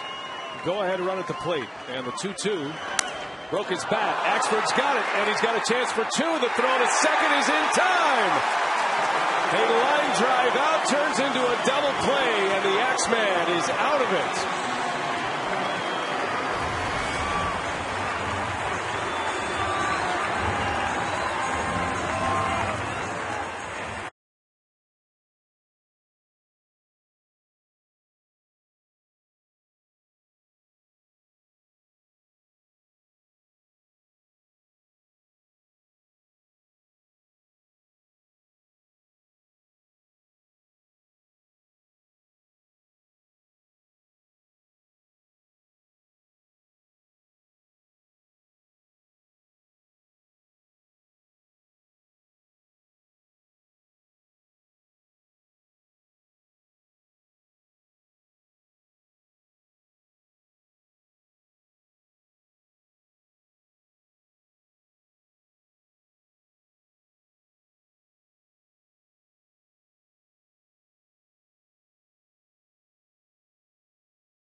The liner, the broken bat liner, and then doubles up the runner at second base, Delvin Young. And the inning ended. How about that, huh? If there were nobody out, that could have easily been a triple play, right? There's the Raleigh Fingers curly Q, the mustachioed one, John Axford. What a job he does. Comes on and gets 3 outs. No more damage done for Axford. 2 runs in for the Twins in the 8th. It's now 7-5. The new pitcher, Rock, is Matt Guerrero, and he faces Craig Counsell, who bats for the first time. Now another hard thrower for these Minnesota Twins. Good numbers for Guerrero, the setup man for John Rauch.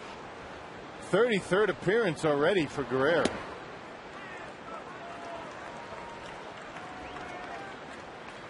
Well, as the Brewers bat here in this bottom of the 8th, major decisions to be made in that Brewers dugout by the manager and the pitching coach. John Axford, just from what we just saw, looks like he's headed back out for the 9th, and the bullpen is quiet. Crickets out in the bullpen right now. Well, Jonathan Lucroy and John Axford have the top of the Twins order to deal with in the 9th. Span, Hudson, and Mauer. If anybody gets on, Morneau. Counsell to first, Morneau to Guerrero for the first out. Well, we heard a report earlier from Drew Olson that Ken Macha was considering using Trevor Hoffman in a closer's role once again. And Hoffman was in the bullpen a little early tonight. What was interesting is Axford was warming up in the 7th inning. Cameron Lowe got through the inning. Axford wasn't needed. Axford does come on in the 8th and apparently is headed back out for the 9th.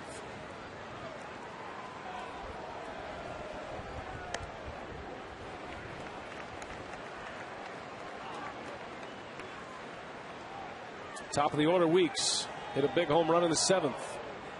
At the time, it made it 6-3.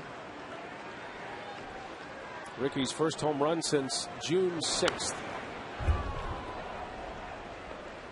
And a testament to his power. He really didn't get it all, and he still hit one out to deep left center.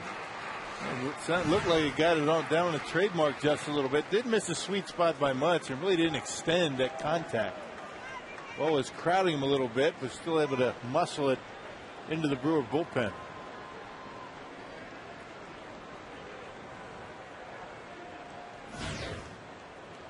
Oh, 2 on Weeks. 1-2.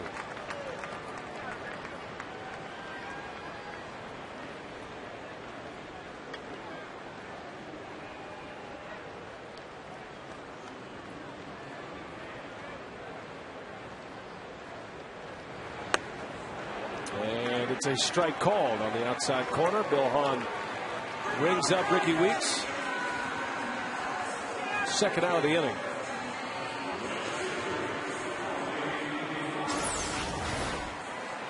Well, it looked like a slider that was pretty close. Ricky able to hold up, but Bill Hahn not afraid to call that one.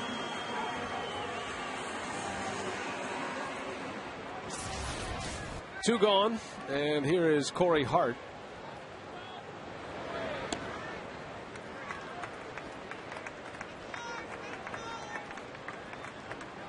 Hart doubled and scored his last time up. He followed Weeks' home run with a double, and then he scored on Braun's double. And those 2 runs are sitting pretty big right now for the Crew. Narveson still in line for the win. And a terrific comeback start for him tonight. He gave up 3 runs in the first inning before there was an out. Settled down and went 5. And it was Narveson who had the base hit and the RBI with 2 outs that gave the Brewers the lead in the 4th inning. The old game-winning RBI stat. We're going old school all the way around. We've got a guy who's going to attempt a 2-inning save. We got a pitcher driving in runs. Handlebar mustache. It's all good. So Cecil Cooper driving a run to take the Brewers to the World Series. Good day all around. No kidding. Big crowd, a lot of tailgating. Pitchers hitting for themselves. Even the Twins have to like not using the DH every now and then.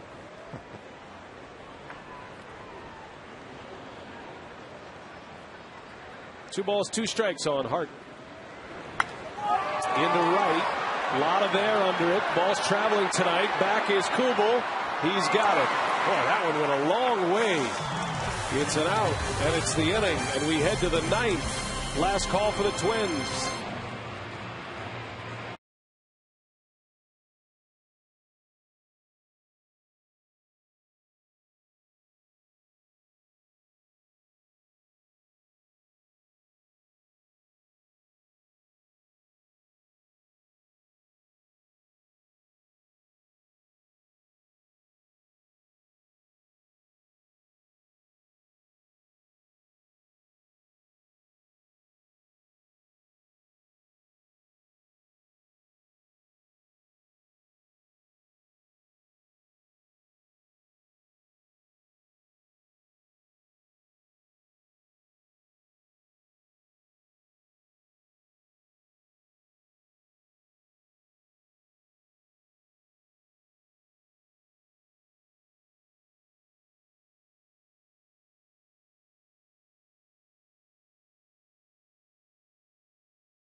So here we go to the 9th inning, and this has been a good game tonight. 7-5 is our score. The Brewers lead the Twins.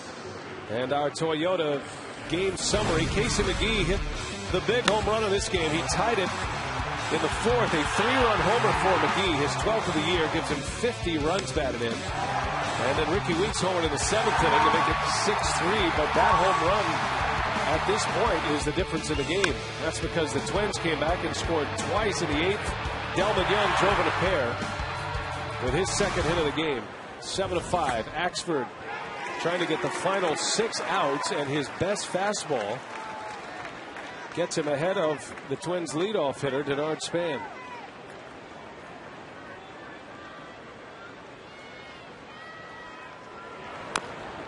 And a breaking ball fouled away, 0-2. So Rock Axford going after an old school kind of save here today with the handlebar mustache. Yeah, you just don't see these anymore, these 2-out saves, but Ken Macha wants this one in the worst way. He wants to start the homestand out on a good foot, get a win under his belt, and he's going with his hottest pitcher in the 9th for 2 innings.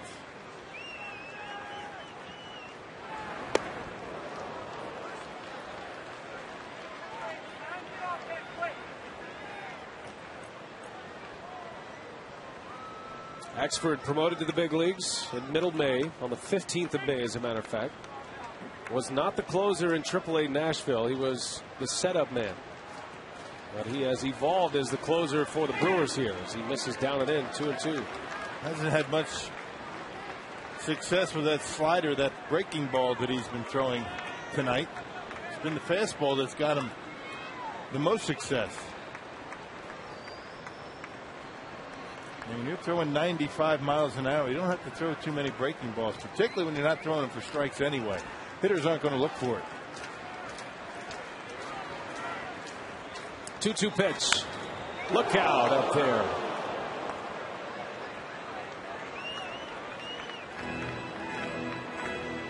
Span just stays alive on an emergency hack with 2 strikes. And Span checking on the crowd above the dugout, making sure everybody's okay.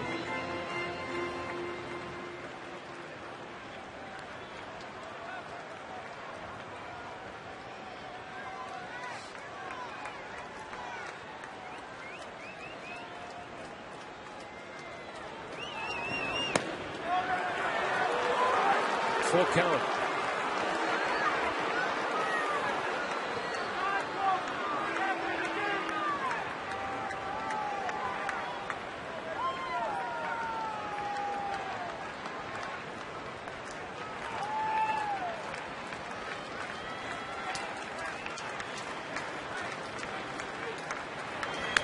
Broken bat, Fielder right there. Look out, bat almost hit him.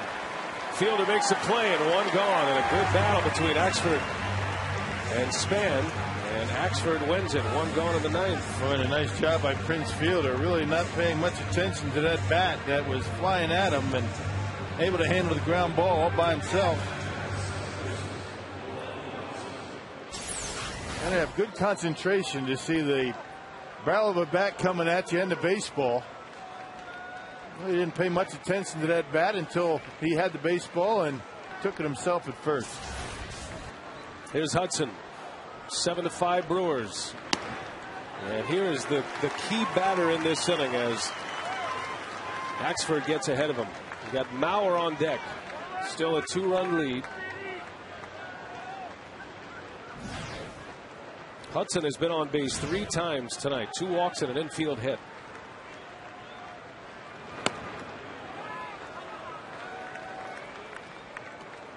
Axford's first career save came last year in the final game of the season against the Cardinals.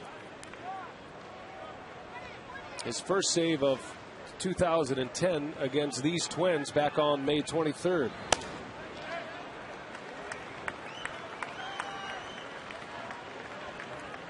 Axford has saves against the Twins, the Mets, the Marlins, and the Cardinals this year.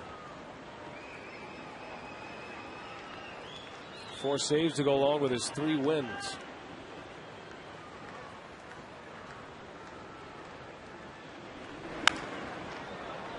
2-2. And that save against the Twins came right down to the end. He had men all over the bases. He finally got the strikeout and got the save. A much needed and much earned victory for the Brewers that day. The last time Axford went 2 innings in a game, the only other time this year was against the Pirates, as he burns one off on the edge. Axford strikes out Orlando Hudson. You couldn't have placed it there any better. And he was looking away. It was supposed to be away, actually. Jonathan Lucroy was sitting on the outside corner, and he burned off the inside corner. Well, it doesn't have to be perfect. It just has to be effective. Actually, that ball right down the middle. Boom. See ya. But at 95 miles an hour, and Hudson couldn't pull the trigger. And Axford has 2 outs, facing the reigning MVP here.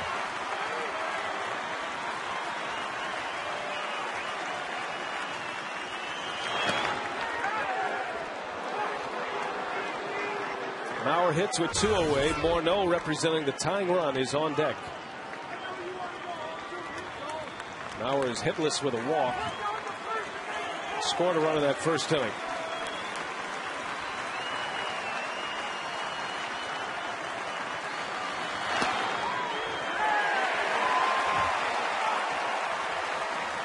Well, Joe Mauer understands what his job is, and that's to get on base any way to get Morneau to the plate, representing the tying run. Well, if Axford finishes off Mauer, this will go down as one of the best pitching performances out of the bullpen all year. A bouncer and a base hit.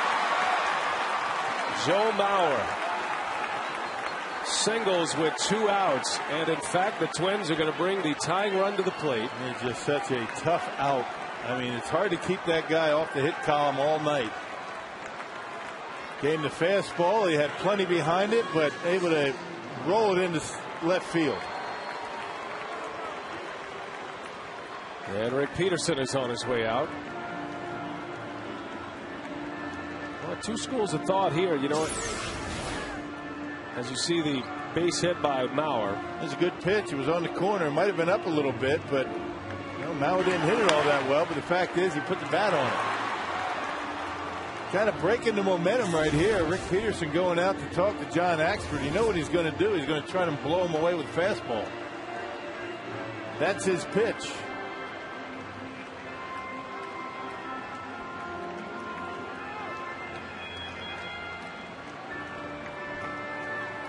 What a matchup here.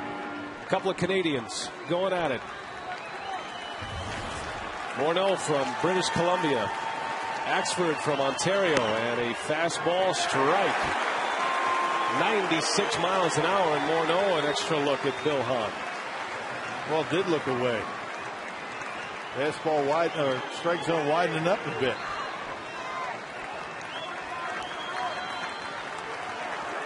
Tying run at the plate. Mauer takes off. Morneau swings and misses. No balls and 2 strikes. Yep, fastball called on the corner, and then a slider down and in.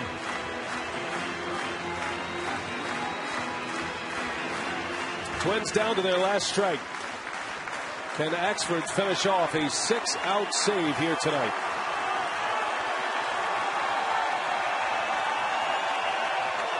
Struck him out! John Axford strikes out Justin Morneau.